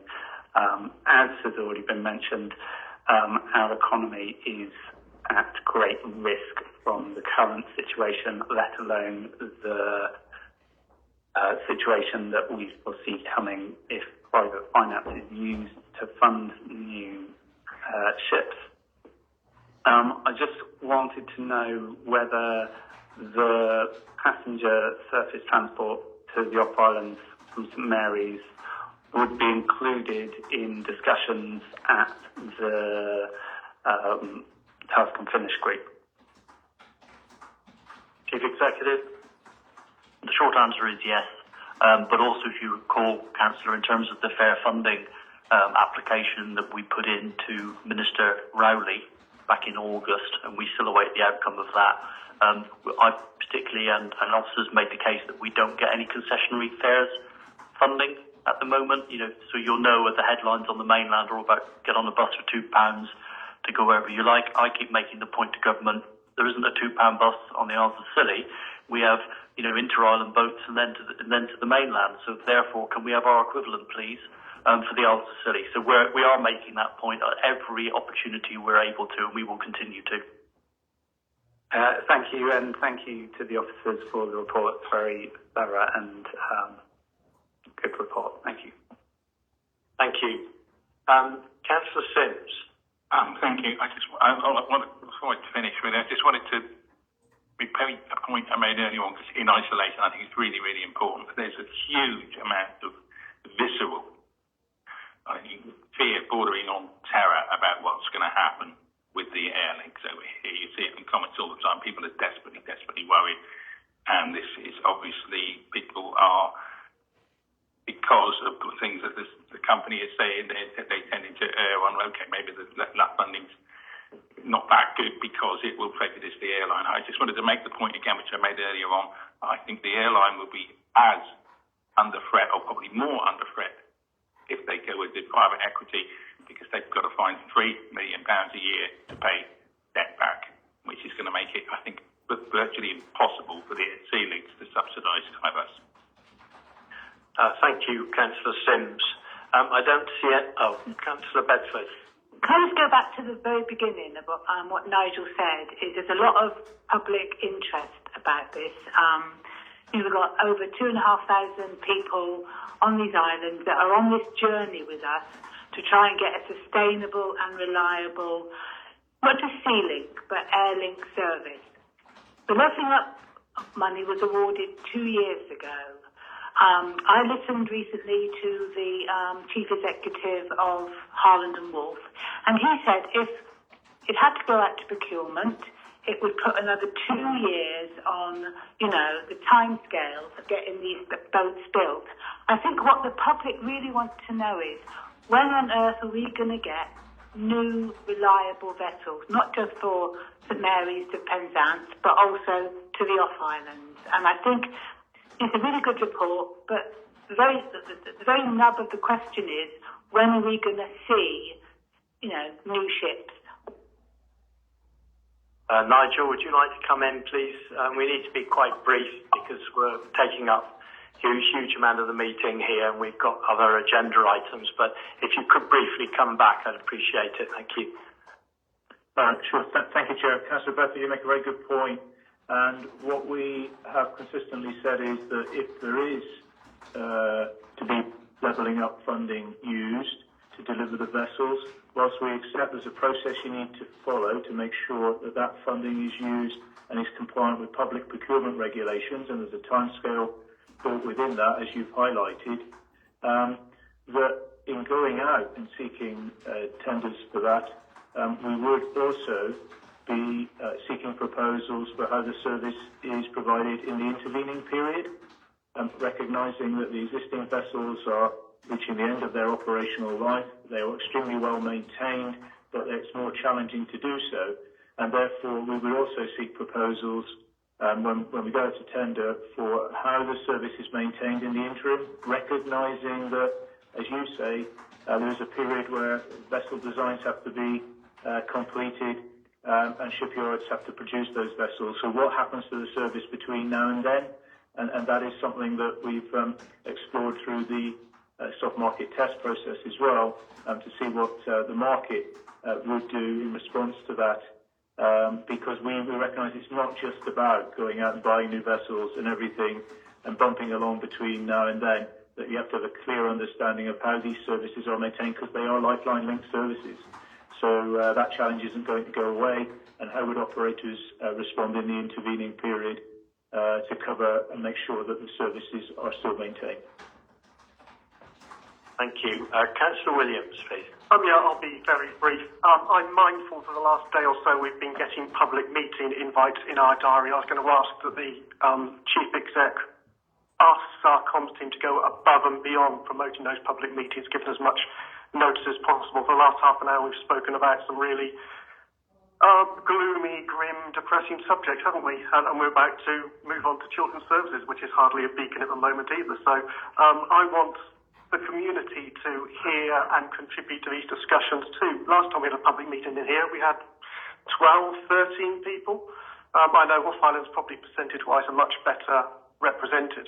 But when we're talking about transport sustainability, children's services, housing challenges, airport sustainability, I'd really love to see this place rammed. And the more I think we can do to promote the meeting, the better it will be. Thank you very much, Councillor Williams. And I just would like to comment from the Chair that whilst we have got gloomy issues in front of us, we've also got a lot of hope, and there's a lot of promise for a better future. So I don't want people to be too disheartened, because we will get there, and hopefully sooner rather than later. And on that note, we have an amendment to the recommendations for this report from Councillor Sims. Do I have a seconder for that amendment, please? Can you read it out again, please? Slowly. Okay. It's quite long. Yeah. Okay, so it's appended to recommendation 3, and it is and to advise the government that this council believes privately financing the vessels will cause the already unsustainable burden on the island's economy to worsen considerably through even more debilitating freight and passenger fare increases. Members also feel strongly that government support in our transport links is essential, and the longer this is postponed, the worse the situation will become. Thank you. The already unsustainable bit I'm not happy about. It's not. We're here, we're doing stuff, we're living. So, is there proof? I'm not prepared to change that, because we were up with the economic case has been made. We wouldn't have got 48 million quid if the government didn't consider it to be unsustainable already, and it's worse now than it was 2 years ago. So I think I'm not prepared to change that, because it is unsustainable. We cannot keep on. We're in not even managed decline. We're in decline at the moment, and we will continue to be so unless we get some intervention. Councillor Legg. As I alluded to earlier, one of the reasons that I ceased trading was the significant freight costs, and another business spoke to me yesterday saying that their business, which I thought was extremely successful, is struggling because of their freight costs. Our economy will not die with a bang, it will die with a whimper. Mm-hmm. So it is currently unsustainable. Thank you. Councillor Grottick. I was happy to second the recommendation as it was. I've had several businesses come to me with worries, and I do believe that is a fair comment. Thank you. Councillor Marcus, you've still got your light on. Yeah, I'm just trying to square the empirical proof of the unsustainability for that statement, because once we do it, then, with the councillor saying that we're going down a certain path, aren't we? We're saying that the economy's declining. So I'm just trying to get that in my head. I would welcome any help from the officers. Would the survey be something that we can hang that on? And first of all, before I ask the Chief Executive to come in, Councillor Peacock. I was just saying, I completely agree with Councillor Marcus. I'm nervous about the word unsustainable, because I think it puts out a message that you can't come on holiday here because you can't get here. We've got to be very careful with our wording, and I'm concerned about that. Chief Executive? I understand the narrative about the wording. Perhaps we need to think about the word, or we can all think about the word. But I think the point I made earlier in terms of the economic case was the UK government has accepted that the economy of the Isles of Scilly is worthy of £50 million worth of investment. It wouldn't do that if it felt that things were fine and dandy. So I think we have got the evidence to say that, our business communities and the costs of running services, etc., on the islands are at a point where they need help and support.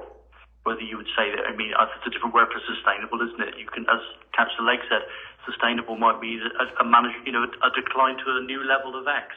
But I think the business case has made the case that the economy needs intervention and support from UK government, which was accepted by the UK government. So maybe just think about the word. I'm still stubbornly sticking to it. Basically, just a couple of figures. Our population is declining. The demographic that's declining most is young people, and by the early 30s, we will have more retirees on the islands than working population, which is a death knell, really. The community at that point will become unsustainable. So it's not brilliant now, and it's getting worse. Chief Executive, I was just thinking, I don't know whether the word uneconomic might be less, but just another piece of evidence. You'll know that we continue to live, and Councillor Dean will know this better than anybody, that we continue to struggle to get housing schemes off the ground on the island.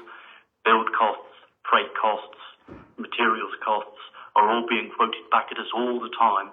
And, if you look at things later about, such as our, cultural centre and museum, and the amount of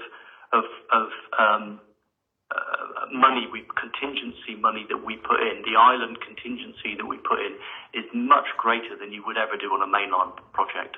So I think that the economy of the islands does need support, and whether it's unsustainable or whether it's uneconomic, perhaps you could have your further debate. Well, in terms of regarding John's point, the messaging, what have we been doing for the last 2 years? If that's not the basis we're doing it on, that's the basis I've been doing it on. I think that's the basis that Robert's been doing it on. And I think Nigel, Paul, everybody in the project board, we think it's unsustainable going forward. And taking that word out to dilute a very important message, if this message is for government as well, is tragically stupid thing to do. Thank you. I have to say I do agree with Councillor Sims, but Councillor Peacock, I'll just come back. With the point having been made, I'll happily accept the word unsustainable. Okay. Thank you. So we have this amendment. Sorry, Councillor Roger. I was just reading. Perhaps if you remove the word already rather than unsustainable. Yeah, okay. The reason I put that is because when I sent this around yesterday, when I sent this around yesterday, Councillor Glottic sent me an email sort of saying, surely it's unsustainable at the moment. So I thought I'd put that in because I think it actually, I think it is already unsustainable because we are in a period of decline, and I really don't want to dilute this message at all. It's not for us. It's for government. And it's for the community. So I really, unless anybody would like to make it stronger, I'm not prepared to change the amendment. I think, could we see if we have a seconder for Councillor Sims's amendment? Oh, sorry, Councillor Grottic. So all those in favour of the amendment, please. That's carried. Thank you. I'd like to take all the recommendations now en bloc, please. Could I have a proposer for them? I don't think we've had a seconder for all of them. I proposed them initially. You did? We had a second. And Councillor Roger seconds the recommendations. All those in favour, please. That's unanimous. Thank you very much indeed. Now we move swiftly on to another important report, which is our item 14, our Children and Families Update Report, which is in the hands of our Director of Children's Services, Justine. And at this point, I would also like to welcome to our meeting Claire Burgess, who is our advisor appointed by the Department for Education. Welcome, Claire. Thank you. Justine, thank you. Thank you very much, everybody, and good morning. And thank you for the opportunity for me to share the headlines, really, for the plan So the plan has been shared and consulted with partners, and the amended report that you plan you have is the final version that we will be hoping to submit to Ofsted. It is open today for amendment, but we will be seeking for sign-off today. Like I said, it has gone out to consultation to partners in respect of progress and timescales. I have had additional support from the appointment of the DfE advisor, Claire Burgess, is here today. We have continued support from Essex, who are an improvement partner until the end of March. We also have been funded by the LGA to have an improvement lead, and some of you may have already met her, a lady called Virginia Roberts. And the LGA are looking at some quality assurance work in the short term for us. So this plan has been presented at scrutiny on the 10th of November, and thank you for all your challenge and support. It was a long meeting, and you do have the minutes from scrutiny here today. There was a senior officers meeting yesterday with senior members of the council to talk through the findings of the Ofsted report and an opportunity for us to have a discussion with them. In respect of governance, there is a steering group set up for local partners to be undertaking the work, and then this will then report into the improvement board. There is test of assurances coming in from scrutiny, as well as the our partnership boards with other partners. And for example, the first to make sure that we get some pace and traction on this plan, the first steering group is set up for the 5th of December, and this will then go to the improvement board on the 11th of January, and then coming into full council in February. The steering group meets 6 weekly, the improvement board meets quarterly, and then quarterly updates will be provided to council. Additional to that, Claire, in her role as the DfE advisor, will be undertaking quarterly reports and reporting back into the DfE. There has been some recommendations in respect of a comment back from steering from the scrutiny, which was a really helpful challenge in that some of the terms of reference and seeking how we seek children's voices to go to governance, and I welcome that and thank you for that support. So today is an opportunity to ask any questions, open for any amendments. And personally, I would just like to say thank you for your support and challenge. I really welcome it. We want to get it right for the children on the Isles of Scilly. And it probably is as big as a challenge as we've got as the ships. But so you will be probably seeing quite a lot of me, but thank you. Thank you, Justine. Councillor Williams, please. Yeah, thank you, Chairman. If it's okay, I'm going to read the same statement I read at the start of scrutiny, so apologies to those who've already heard it, but not all of you were present. So, no lead member would want to sit before colleagues presenting an action plan for an inadequate Ofsted inspection. It's personally both very disappointing and sobering. The findings are abundantly clear. They make very difficult reading and highlight a series of weaknesses that need to be addressed. Some are procedure-based and should be straightforward to approve. Others are more cultural and will need more input and time to become embedded. The plan before us today is a direct response to the recommendations and findings that have been influenced by input from the DfE and LGA. That said, I expect it to evolve over time. There are no short-term fixes for the work that's required to address the findings of the inspection. We can expect at least 3 years of intervention with regular monitoring visits. The report covers the governance arrangements that will provide direct oversight of the plan. It also makes clear that strong and effective partnership working is needed. Input from colleagues in education, health, police, our safeguarding partnership and others will be forthcoming. Away from the actual plan before us, I think it's essential we create a stable and visible children's services leadership team with the right balance of on and off-island presence. Getting a foundation right across our entire team will be essential to making swift progress. It's also essential we don't underestimate the additional pressures delivering this plan will involve. You'll need to focus on the day-to-day casework while also redesigning aspects of provision. Our team is already small and fragile. We need to be mindful and consider the right level of resources required. I feel some of the multi-agency cooperation and understanding we saw work so well during COVID needs to be re-established. It's clear not all professionals are on the same page when it comes to understanding how services work and how they contribute.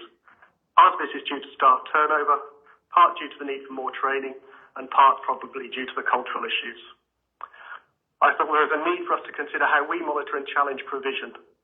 In the not too distant past, we've had and dissolved a Children's Services Committee, a Children's Trust Board, a Community Services Committee. Do the current arrangements we have provide us with the best model for local oversight? I would say they don't.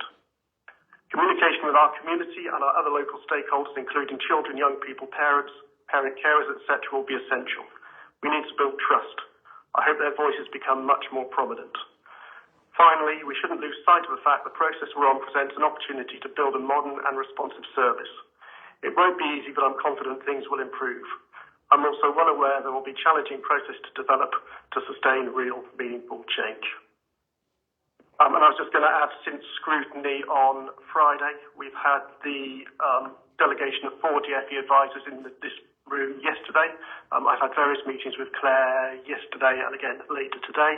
And the meeting yesterday with DFE was positive, it was cordial, it was supportive, but I left with no doubt that if they don't see the change at the pace that they want, there are further interventions which will be forthcoming.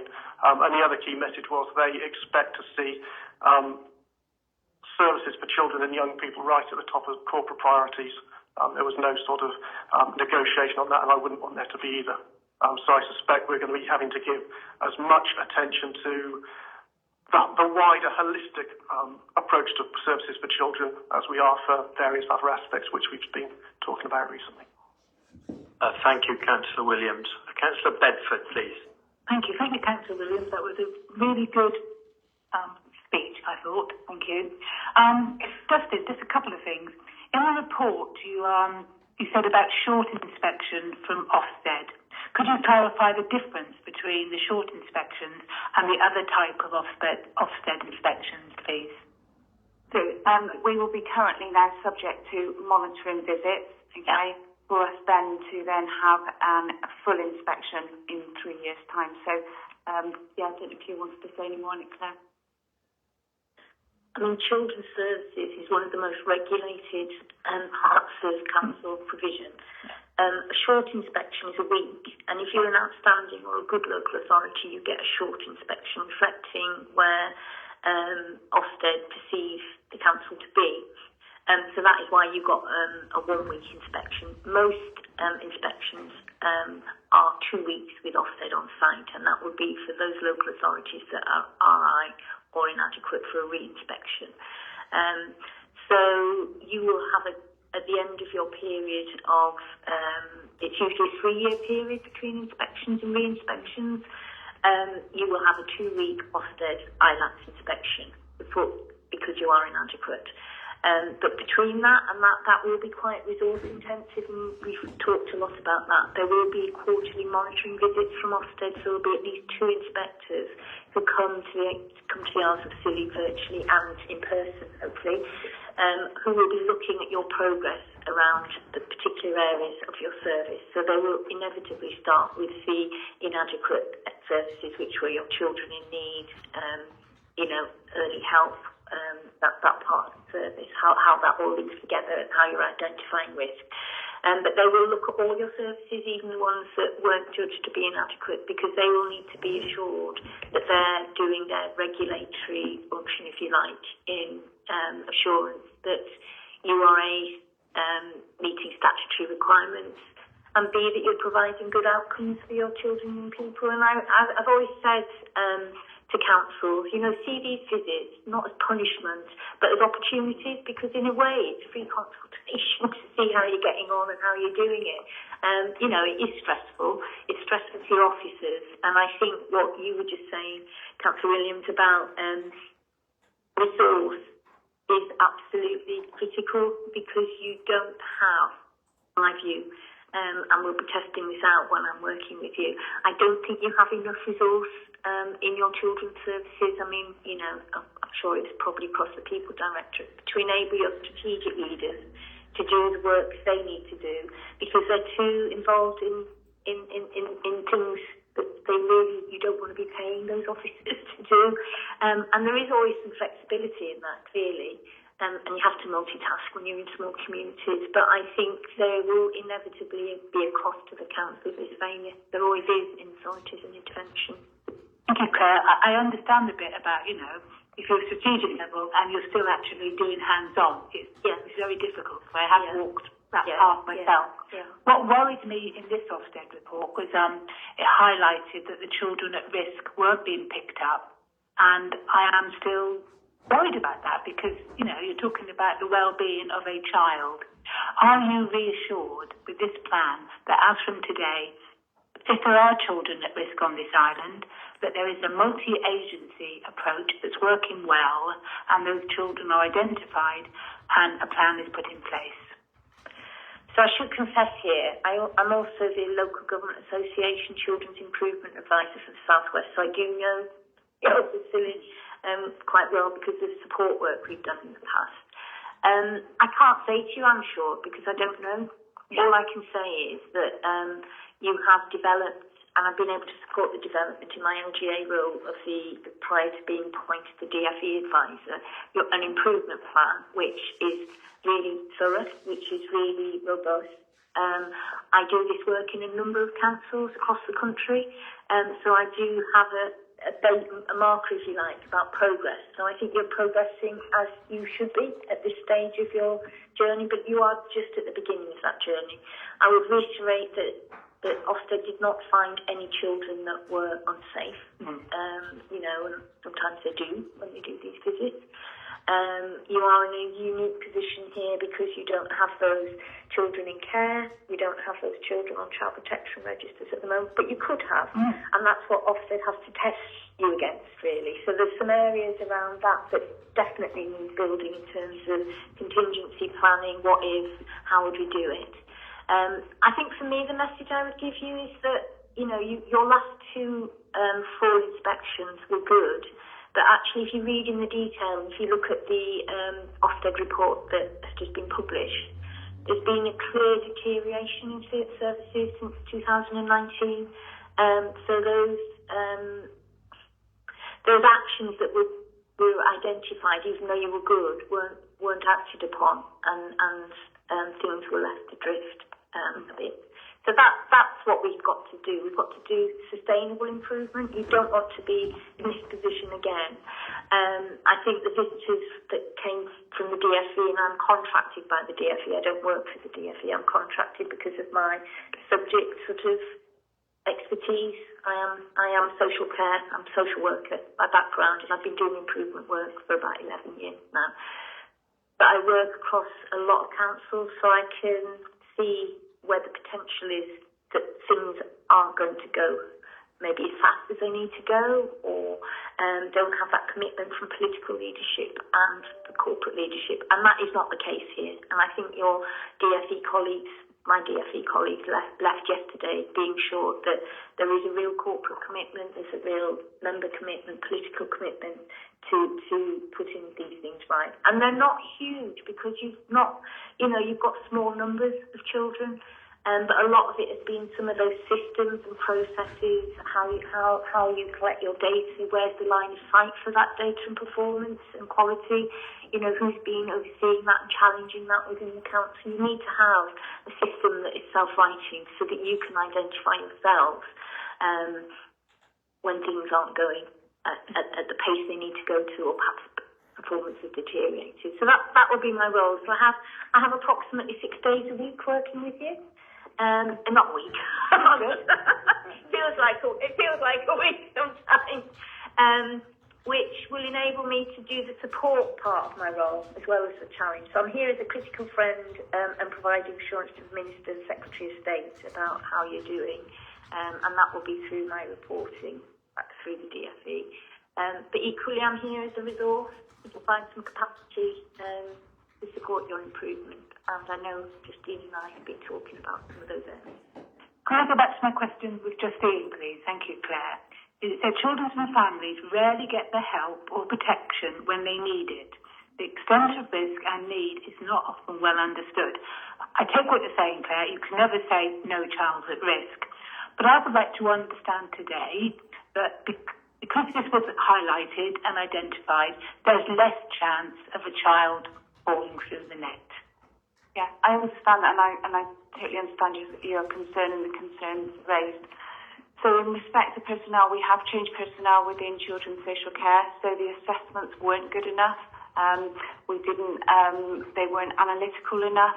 We didn't use history to inform our analysis, so we have changed the social worker. You have also a new head of service, so that has created the need to do my role, but also to ensure that there's management oversight on all of the cases. We also have, so as part of one of our service level agreements with Cornwall, that hadn't been happening as we'd hoped, so there's that peer challenge and oversight on cases as well. The conversations are happening with that head of service and the head of service of Cornwall regarding the work. So there are many eyes now on children and the work being undertaken, but the evidence is now on the files regarding management oversight. Thank you. Councillor Sims, please. Sorry you've been waiting. That's fine. This did come to scrutiny less than a week ago. We examined it very thoroughly, I think, and a number of very good comments were made. And I think I made this comment then, and I'm happy to make it again.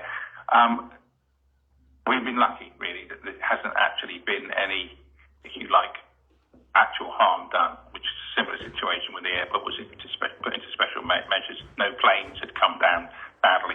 And so, and the airport has considerably improved. All the CAA reports are really good. So this is whilst it's clearly not good, it should be taken as the opportunity it is to make everything better. And we had quite a lot of discussion in the scrutiny committee regarding member support, and I mentioned the fact that we did have a children's services committee, which I think Dan and Joel, we call it before you were members, but most of the members here were not familiar with, well, not here. And I think there may possibly an argument to reconstituting a children's services committee so that there's got direct oversight over this, and it would meet normally with a chair and a vice chair, not necessarily forever, but until we get this over the line, to give that business unit, it sounds the wrong word for it, but business unit, proper, if you like, admin and bureaucratic and feedback support. So, I would like to make a recommendation that the Government's Committee considers reconvening a Children's Services Committee. I mean, it may not be a good idea, but I just think that it seems to me at the moment it's got legs. Thank you, Councillor Sims. Councillor Marcus. Yeah, I think we discussed this after the meeting, and Justine made the great point that this is a plan for time, and not everything has to be done immediately.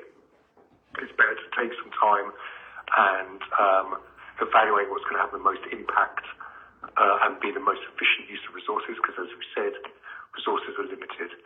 So, yeah, we can have a look at it. I think the most immediate thing we can do in Governance Committee is make sure the terms of reference for the new boards are fit for purpose and fit in with the council as a whole. But yeah, it's a really good point, Councillor Sims. I think the wider point is that this is a whole council issue, and the whole council needs to be involved in this, solving this issue and providing resources. Part of that, I think, will be, what Councillor Williams says, is maybe re-evaluating we're coming up to a corporate plan review point, and this will add into that quite significantly, I think, because there's going to be budgetary and political changes that we want to have, and this can fit into that, and so we'll go through that particular mill. And just one question about early warning. So we're going to be evaluated every quarter. In terms of reporting back to members, how is that going to work? How are we going to get oversight and be able to make strategic changes that are impactful? Yes, so within the governance, within the plan, so that it will come into full council, so it's coming into quarterly into full council. I think the conversations here today is regarding probably an additional scrutiny meeting or an additional committee meeting, what Councillor Sims is talking about, in between to provide that check, challenge, quality assurance. So yes, in the governance, it is quarterly into full council. So this one's February, then May, which have been listed at the moment. I'm mindful that they're already busy agendas, and I've already spoken and had the plan listed for those two councils. Thank you very much, Justine. I'm going to go back to Councillor Sims a minute and then to Councillor Peacock. Yeah, just a question really for Joel and the others really. Obviously, you had this meeting yesterday, and the people you had the meeting with must have been looked at the plan. I mean, just what was their view of it? Because clearly they know a lot more about it than we do. Yeah, at the meeting yesterday, where it was Robert, myself, Paul, Claire, Justine, and the 4 members from Whitehall, I think we were all very pleased they'd taken the time and trouble and effort to get here. I think actually seeing Silly in its entirety helped with our context. They'd clearly read the plan thoroughly. We were able to talk about our acceptance of the findings. We weren't trying to sort of gloss over it and pretend it wasn't as it was. We spoke about some of the pressures we face. We talked about capacity, some of the challenges we have on recruitment and retention. We pushed for it to be a two-way process. We don't want to be done too. We were making the point that we want to be challenging the Department for Education too, where we want to see improvement. There might be things we're asking for. And Russell was there too. I'm sorry you were there virtually, weren't you? They made it pretty clear to us right from the outset that if they don't, as I said, alluded to, they would look for alternative management and delivery arrangements if they didn't feel the solutions were in our hands. I think we reassured them that we felt we could turn things around. We spoke about having to make things sustainable too. We don't want to rely on all the extra support that we're going to be given over the next few years, and when that support is taken away, everything to come crashing down. So we need to build the skills and expertise within the wider team, and that's certainly wider than just the council. I'm thinking about all the different partners at a strategic and operational level, and I think they left with a sense that we were taking it incredibly seriously, and we were going to do all within our powers and all within our efforts to make the services as robust as possible.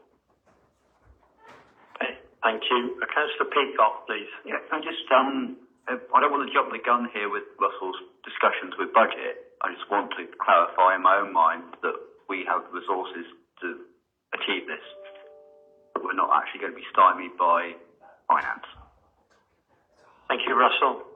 Yeah, I can confirm that we've already had discussions around the immediate need, and we have sanctioned some additional expenditure to recruit some additional posts that are going to be needed. We will be building the ongoing costs of those into the budget process over the next 2 years, and there will be a proposal in the budget of how that is funded. I have a plan at the moment, and I agree completely that finance is not going to be the thing that stops us going forward from my perspective. Thank you. Councillor Sims, you have a recommendation, do you, to... Oh, yeah, the recommendation was that the Governance Committee, which is basically our democratic processes now, considers the reconvening the Children's Services Committee, at least until we get this straightened out. Thank you. Yeah, I'll second that. It won't be this committee. It may probably be the next committee. So it won't be for a while. You'll get the answer, but you'll get an answer. Thank you. All those, we have a proposer and seconder for the recommendation. Sorry, Councillor Legg. I'm sort of just wondering whether, yes, it's useful to have the name perhaps on the meeting, but if the purpose is to effectively have more full council meetings on the subject because of more scrutiny meetings, can we not just use those existing bodies to fulfil those meetings? Do we need to set up an entire separate committee with all of the paperwork that's involved with that? Can we not use the existing committees that we have? I'm not wedded to the idea. I just think it's a useful thing to look at, really. And if the consensus is no, then that's fine. Yeah, Chief Executive wishes to come in. I don't think, Councillor Legg, that the proposal was to set one up. It was to look at whether it or another form was enough, basically. So, and I think that's healthy. I think, as Councillor Marcus already said, you intend to look at the terms of reference of the various groups. In doing that, you might come to the view there isn't any need, because there's a balance here, isn't there? There's a balance of feeding the beast of bureaucracy. You know, if you have so many meetings that you're doing nothing than writing the reports for the meetings, then nothing will happen. So you need to have that period of time to allow, you need to have the right amount of time to have challenge, to make sure that things can change, but then you need to allow that change to happen before you ask how they're doing. And if you're forever asking how they're doing, they won't be doing it. So I think that's the bit that I think the governance committee should look at and say, do you know what? I think this is about right, or no, we think there needs to be a bit more scrutiny here or there. Thank you. Councillor Williams. I would just add, we do have, in the interim, we have the Improvement Board, which is going to be providing some of this support. I think what we need to think about is not a council committee. We need to think about what would have been called a children's trust. So I don't think we have all the answers, and I don't think we've got all the questions. What I think we need is the likes of, around one table, a GP, a local GP, a health commissioner, the head teacher, the chair of the Academy Trust, someone strategic in the police, a local police officer, a social worker, Justine, the parent carer group. I think if we're going to pull this all together, it can't be a council committee. I think it's got to be a community group of local professionals and local stakeholders. And I think that's where we would take things. And I'm also mindful that in the not too distant future, adult social care are going to be having a similar inspection to children's. Currently they're inspecting Park House.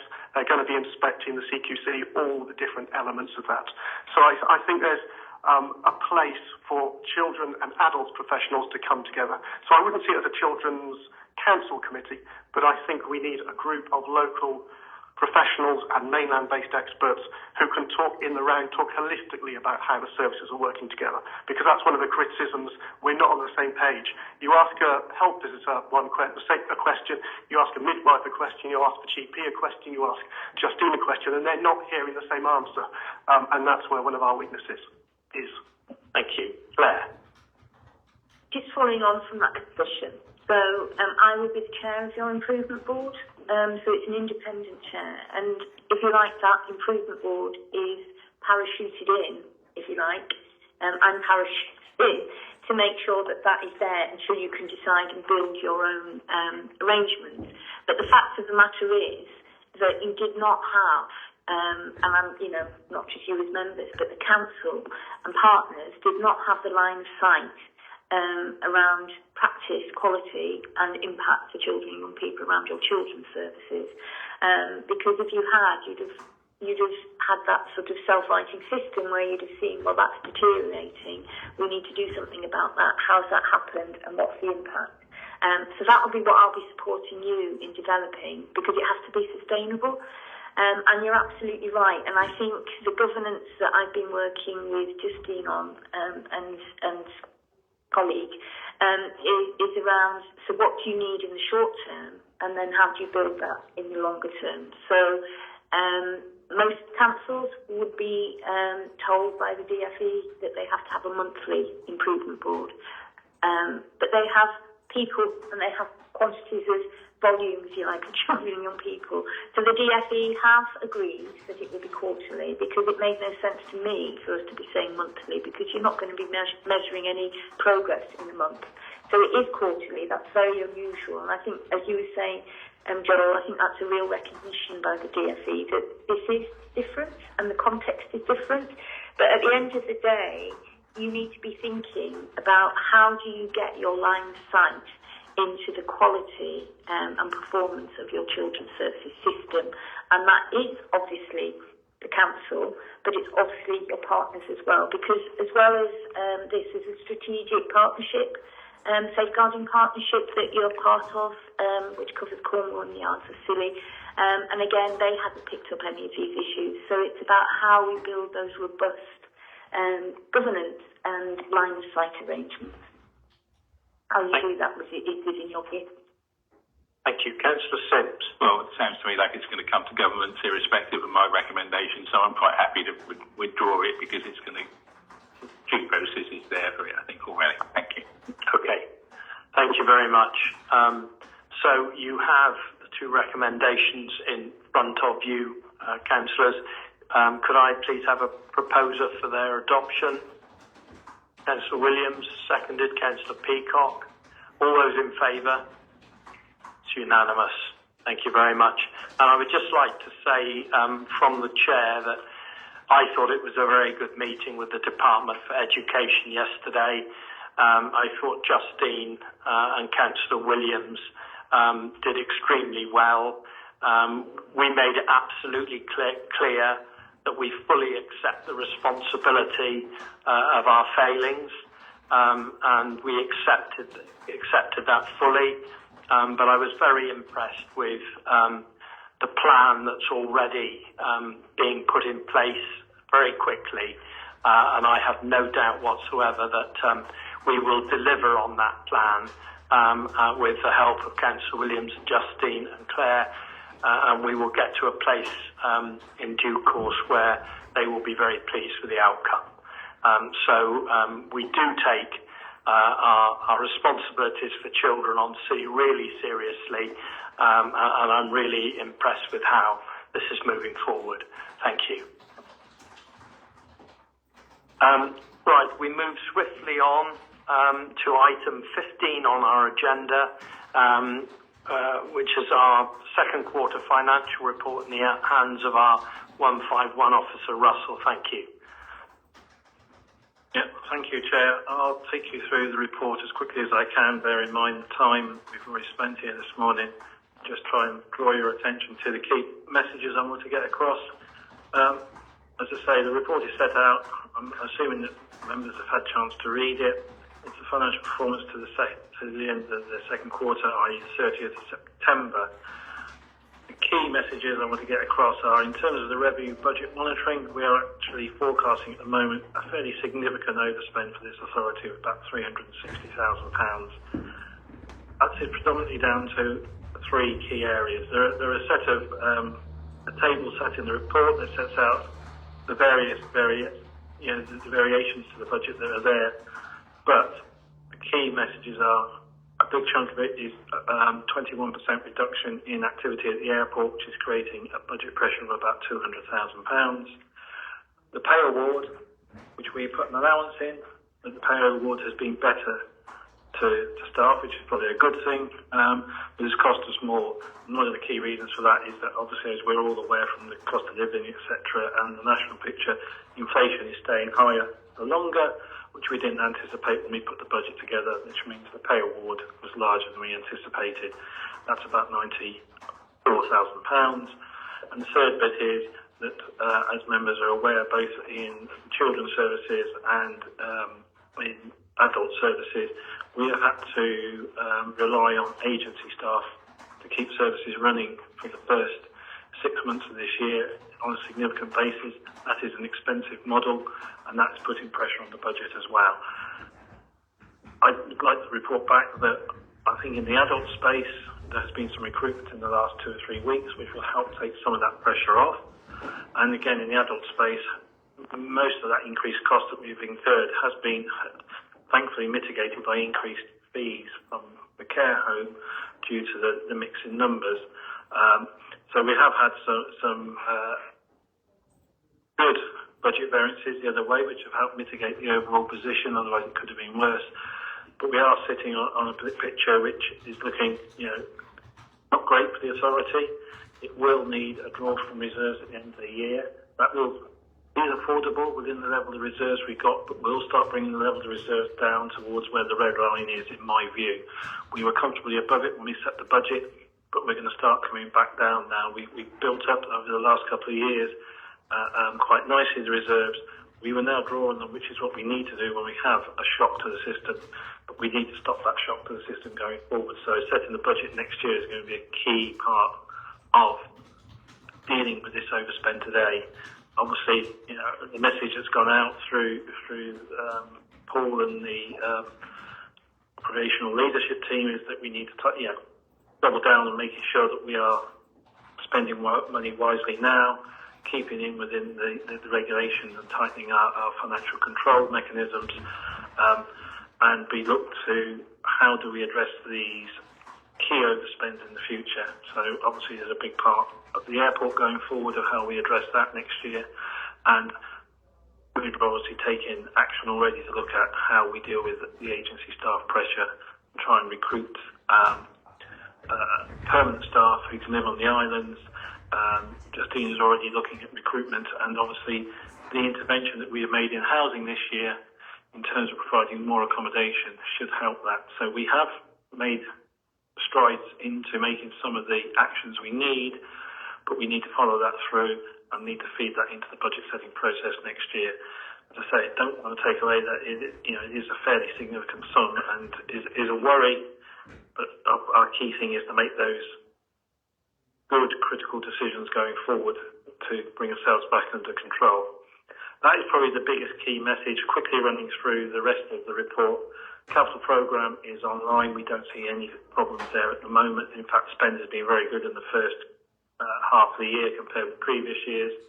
I have no problems with major projects. They look like they are online, and additional funding has been secured for the flood defence works, which keeps that budget on target. Business rate and council tax performances are really holding up well and are good and on target, so I don't need to draw the attention to those. As in terms of our position in terms of our debt collection, sundry debt and housing rent are well on target. I put in an additional report, an additional graph on the water rates collection, which it's getting a little bit well past from where we took over or didn't take over, South West Water took over the responsibility.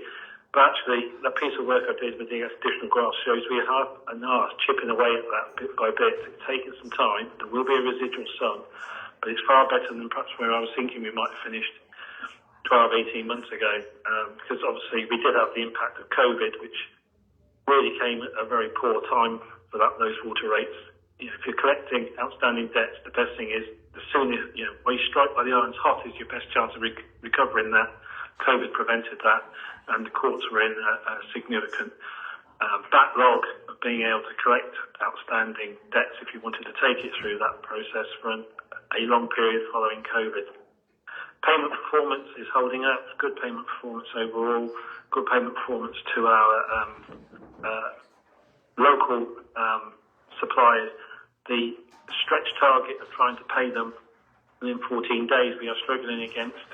We do need to have a look at that at some point, but I mean, if they get the debt, they certainly get paid within the 30 days. It's the stretch target we're struggling with. We need to review that, but it's finding the priority at the time.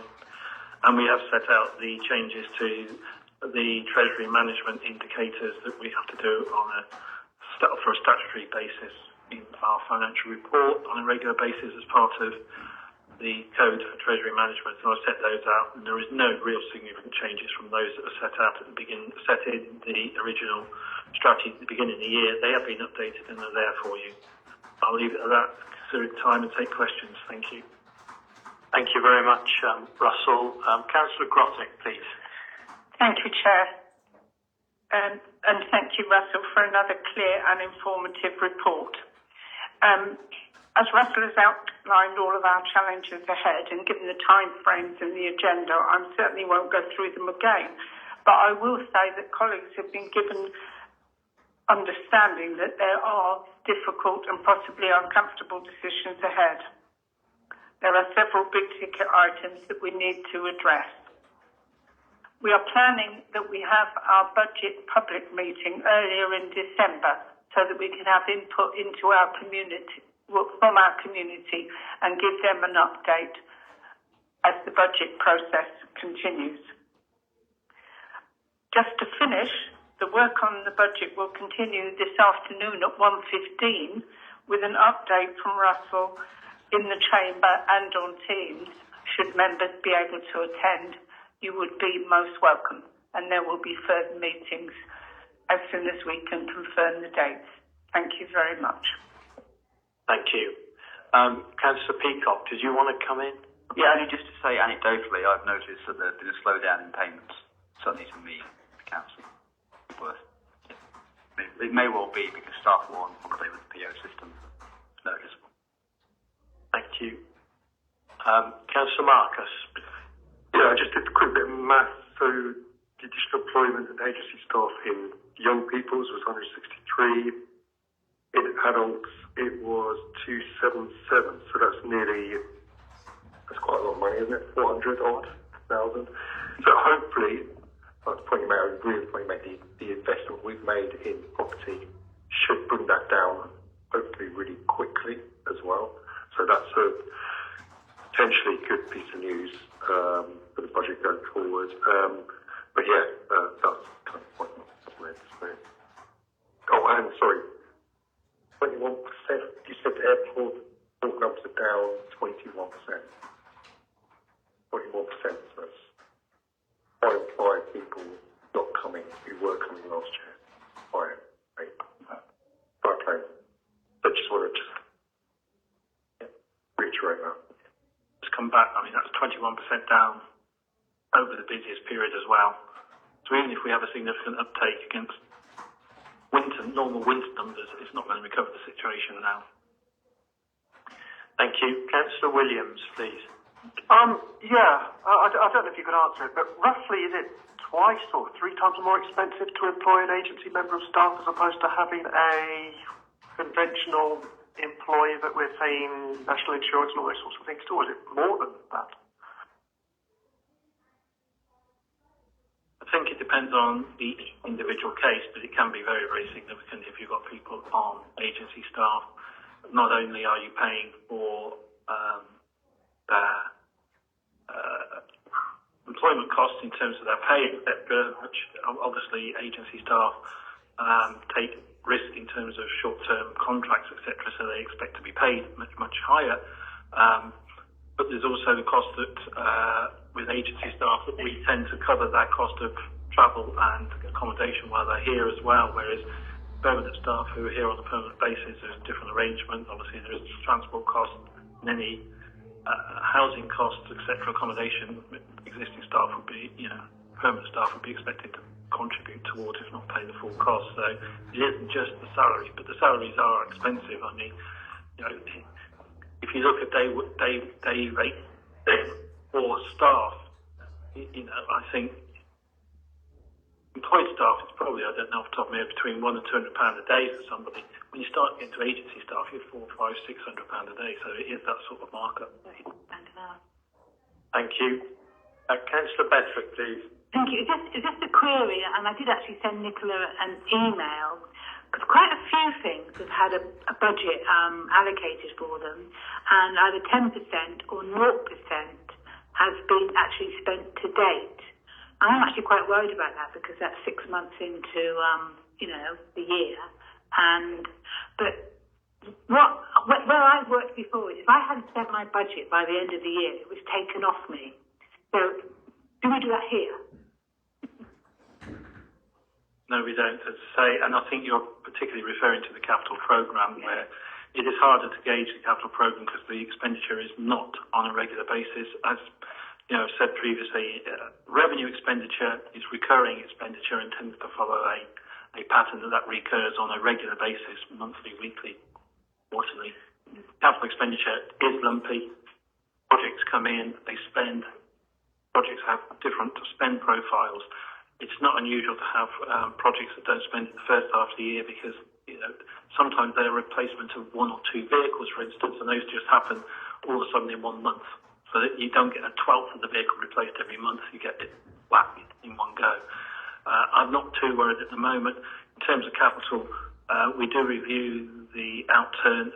Money does roll forward in the capital programme if it's unspent, unless we feel that the roll forward with future allocations is not required, and then we would reduce it.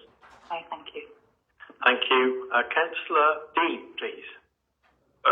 Just to reiterate what Councillor Williams said and about the cost of agency staff, and Russell said himself about the justification for purchasing properties over here.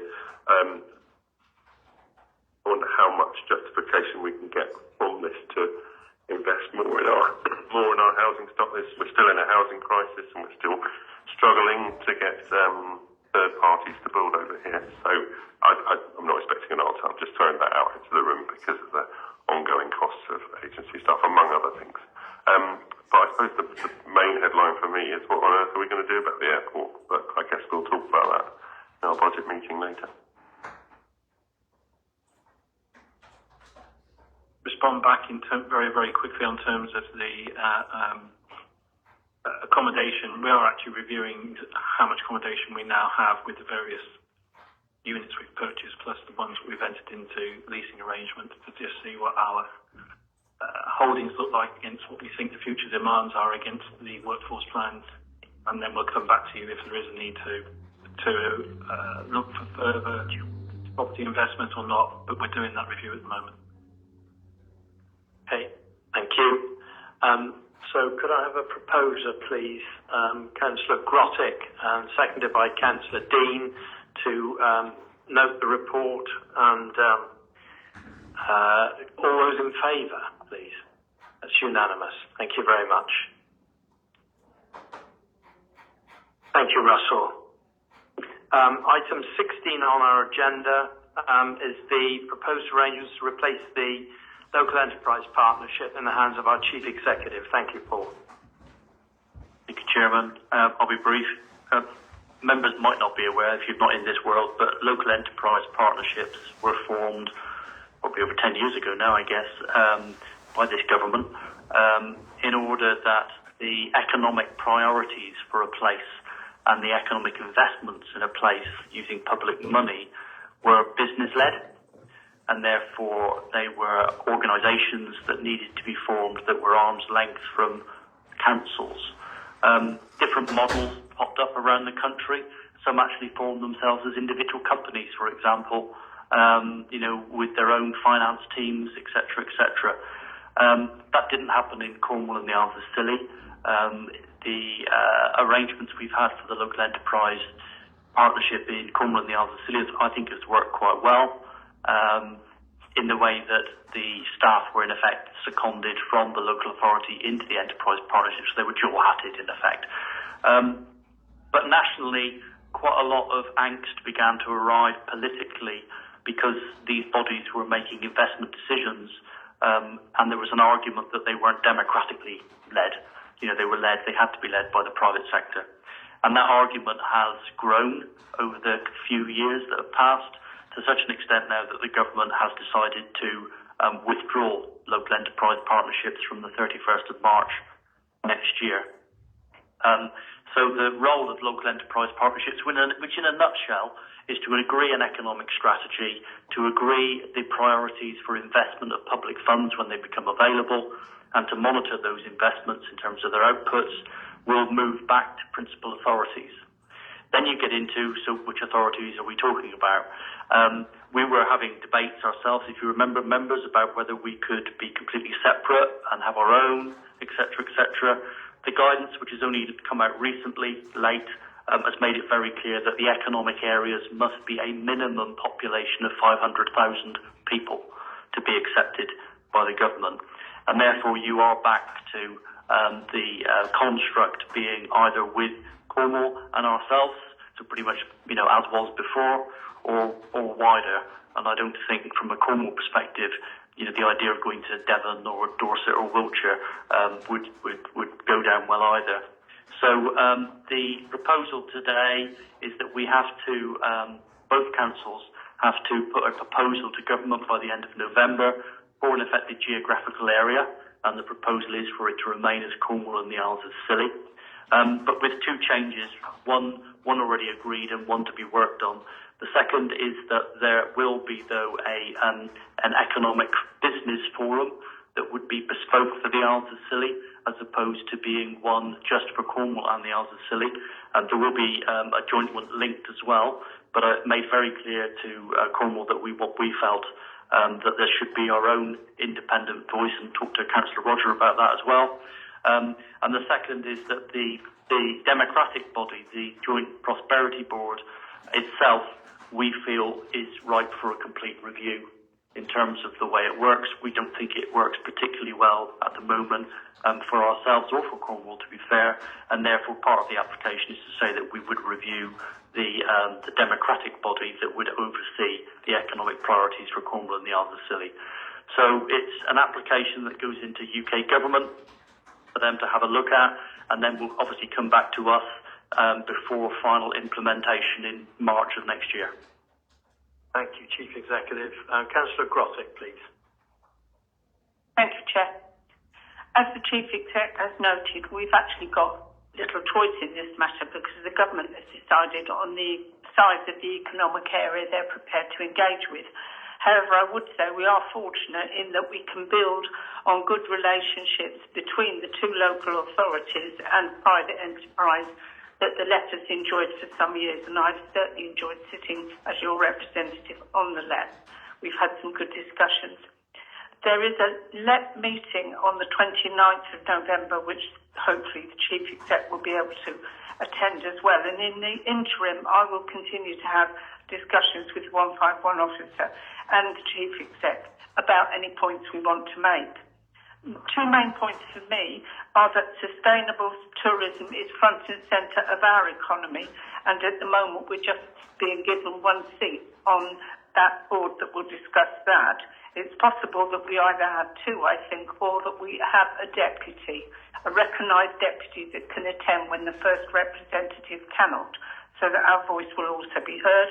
And I would also like to totally endorse the fact that the Shared Prosperity Fund does need some work done on it. Councillor Sims and myself have literally drowned in paper for the last 18 months, and it really isn't a very good way of making sure our island voice is heard.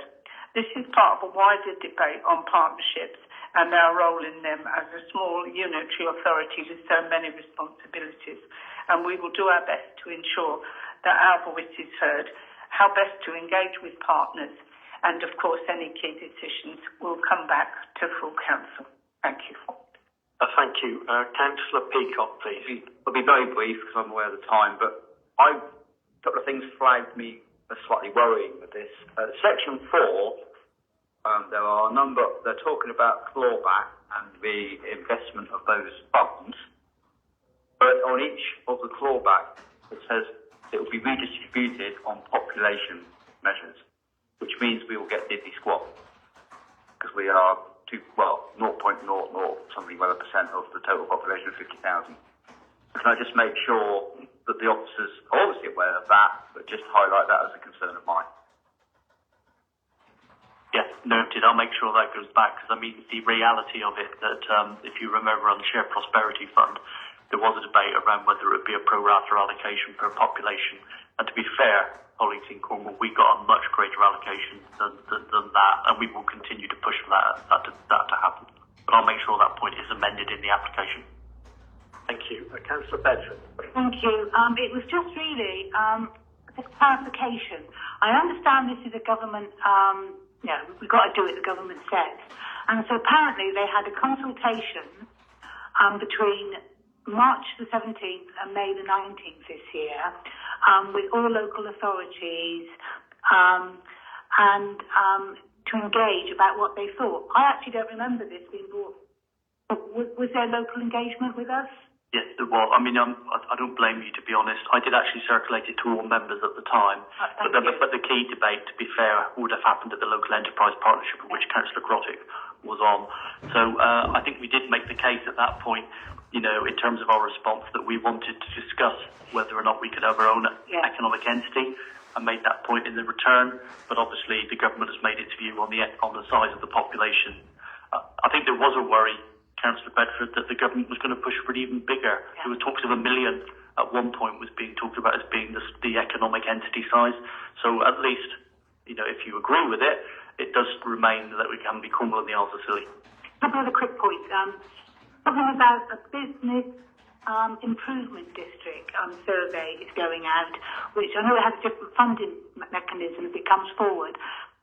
How does that link into this? Because we've both got economic agendas, and I wondered how that would work. Could you turn your mics off, please, councillors? I'll come to you now.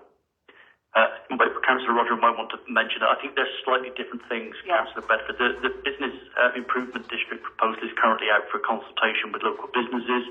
If it goes ahead, if the IP decides that it has got legs, then it would come back to this council for us to decide to undertake a referendum. That's about using some proportion of the business rates locally for economic priorities. What this is about in effect, if the government suddenly decides that it, again, and the Labour government gets in or Conservative get in, that the replacement for the Shared Prosperity Fund is an allocation of £500 million to Cromwell and the Isles of Scilly. This is about what would those priorities be, and how would people be able to get their hands on the money. So this is bigger, but the Business Improvement District bit is important to us because we are exploring how all businesses on the Isles of Scilly can come together to have a single voice. Okay. This has to go before government before the 30th of November. It's very Cornwall-centric, I've got to say. It says here, alignment of skills, the labour force development, these are all the key issues of future prosperity of Cornwall. I've read all the way through it. It's very Cornwall-centric. I know this is a beef with me. You know, I get to page 27 before you see the Isles of Scilly. But it is actually very Cornwall-centric. So it is a criticism. Can we have the Isles of Scilly sort of put in a bit? I'll take that away. I mean, I think to be fair back though to Cornwall, Councillor Bedford, they have, to be fair, always worked very strongly and supportive of the Isles of Scilly through this. They don't mention it, do they? Yeah, and the key thing, don't forget, is they are taking on the accountability and the administration costs of all of this. Yeah. So we need to be careful to get the balance right, and I will make sure that the Isles of Scilly is mentioned more. I take what you're saying, Paul, but the balance ain't right in this. I'm sorry, it is very Cornwall-centric. And just a plea, when everything is printed, please don't put black ink on a blue background, because it was a devil of a job to read. Thank you. Okay, thank you. Councillor Roger, please. Sort of aligns to what Councillor Bedford was saying there. The Business Improvement District survey is live just currently till the 1st of December, so if you want to take part, please do. Encourage everyone, please, to respond to that survey. I was just picking up on the matrix here of how it would work. Island Business Group Stroke Forum, I was just working up there, just keen to ensure we don't have more groups. We're only a little tiny place, so I would assume that group would involved heavily Islands Partnership, Stroke Business Improvement District. And where does the local visitor enterprise partners sit within that as well? So it's just, we don't need 4 economic groups for the Isles of Scilly. We need one voice, one group. Yeah, totally agreed. I tried to use a word that was vague enough. I mean, I thought that if I put in that box Island Partnership, there would be some people who felt that was, unfair and that it should be the wider business community. So, I mean, I wanted to be able that if the bid goes ahead, we would be able to use perhaps that body. So I've used it vaguely at the moment, Councillor, in order that we can design that ourselves with the business community on the Isles of Scilly. Thank you. Thank you. Lastly, Councillor Sims, please. Yeah, well, I think this is basically, we're either in this or we're out of it, and it's better to be in. So it's a no-brainer. We've got no choice. We need to go for this. And I would say that the rules of engagement or terms of reference are probably good. I don't know if they're imposed from above, but if we can have some input into that, that's fine. I would say that generally, with whether it's the LEP or the Economic Prosperity Board or any of these bodies, somehow or other we manage to punch above our weight nearly all the time. So it may not look fantastic at the moment, but I'm sure we'll play it to our advantage as much as possible. So I'm very happy to propose the recommendation. Thank you. Councillor Legg. Thank you. I remember when I was at college, there was some funding available for something, but because I was from the Isles of Scilly, I wasn't eligible for it, yet all of my peers were. I just want to make sure that anyone who ends up receiving funding for this knows that people from the Isles of Scilly are included as well. Thank you. Councillor Marcus. Just a question. So is this final, this proposal? Sorry. So this is the application form that goes into government, and then the government says, broadly speaking, we're happy with that direction, but there's still work to do on it. So as I mentioned, for example, the actual committee itself that would oversee this, the Joint Economic Prosperity Board, I put some words in the covering report which says that needs to be totally reviewed. As Councillor Roger has just said, we need to design the business voice for the Isles of Scilly together to make sure it's fit for purpose. But the key bit in here, Councillor, is that the key decision is it Cornwall and the Isles of Scilly or not? Is that going to be the economic entity size and Cornwall being the accountable body? Those are the key things at the moment. Okay, right. I will. Because I've sat on the Economic Prosperity Board and that hasn't worked for me. It's been a complete waste of time. If you boil it down to that function, yes, and I will second those proposals. Thank you. So we have a proposer and seconder for the adoption of the recommendation. All those in favour, please. That's unanimous. Thank you very much. We move swiftly to our last item on our agenda, which is item 17, the Council Performance Summary, Q2, in the hands of Tom, our Policy and Scrutiny Officer. Thank you. Thank you, Chairman. So, yes, this is the Council Performance Summary for July, August and September, the second quarter of the financial year. And the recommendation is that members note the performance reports and consider any action required in terms of underperformance. Thank you, Chairman. Thank you. Councillor Marcus, would you like to comment on this? No, the only thing I think I really noticed was low recycling was, but I can't see anything. I mean, does this need to feed back into some of the children's services as well? Do we need to be incorporating some of the metrics that are going to arise from this piece of work into this body? This piece of work? Just a moment, Chief Executive wants to come in. I was just going to agree with Councillor Marcus. I think as a council, if you remember, I tried to urge Scrutiny Committee to look at our performance metrics each year and decide whether they are the ones you want to measure and are the targets set correctly, etc. And I think, to be fair to all of us, that's a bit of work in progress. But I would expect that this is the basket that you agreed last year that goes through the year. But I would really urge council as I leave to spend some time looking at its performance framework for next year and to look at, are these the right things you want to be measuring, particularly in children's services, particularly in adult social care? We've got the new announcement about the waste regime coming in, etc. I don't think you've ever particularly looked at, sort of revenues and benefits, new claims, all those sorts of things. So I think it'd be really good if councillors were so minded for Scrutiny Committee to look at, is this the right series of measures that are really important to you as a council? Are they the right targets? And actually, do you want to add some or take some out? And should start, before the beginning of the financial year. But this is the ones that you agreed last year. Okay, thank you. Councillor Williams, I think you were next. No, I was only going to agree. I sometimes look at them and wonder what they tell me. I don't know if other members share that. I look at some numbers and I look at some statistics and I see a figure from a target, but I don't know whether that really tells me the full story and there was a little bit of narrative behind it. But I think it comes back to what Claire Burgess was saying earlier. We can be given the data, but we need to understand what that data is telling us. And I'm not convinced I necessarily understand what the data is telling me on all these statements. Chief Executive?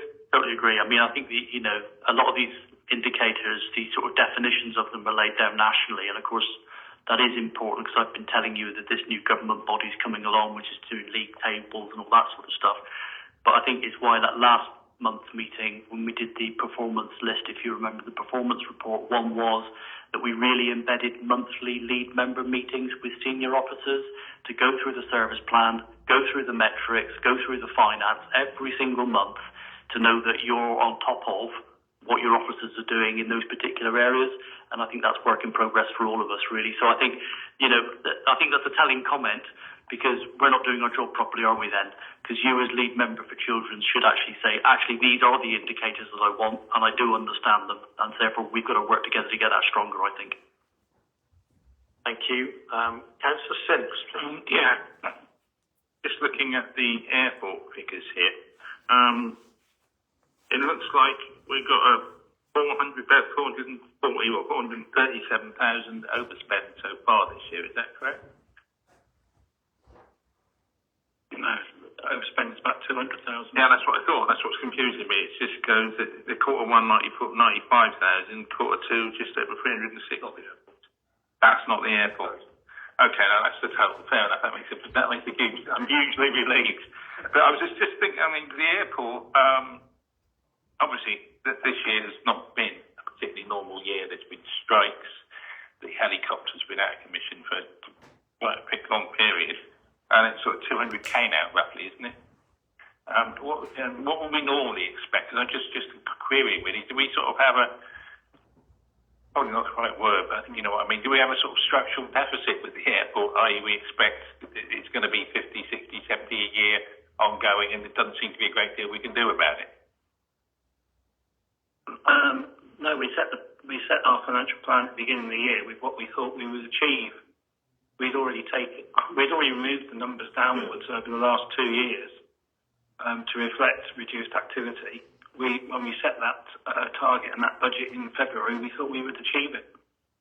There was no, it's not a target which we know we're never going to achieve. It was based on pretty much the same numbers as the previous year. So if we'd have done the same activity as the previous year, we'd be on target and there would be no variance. Thank you. Councillor Legg, please. Thank you.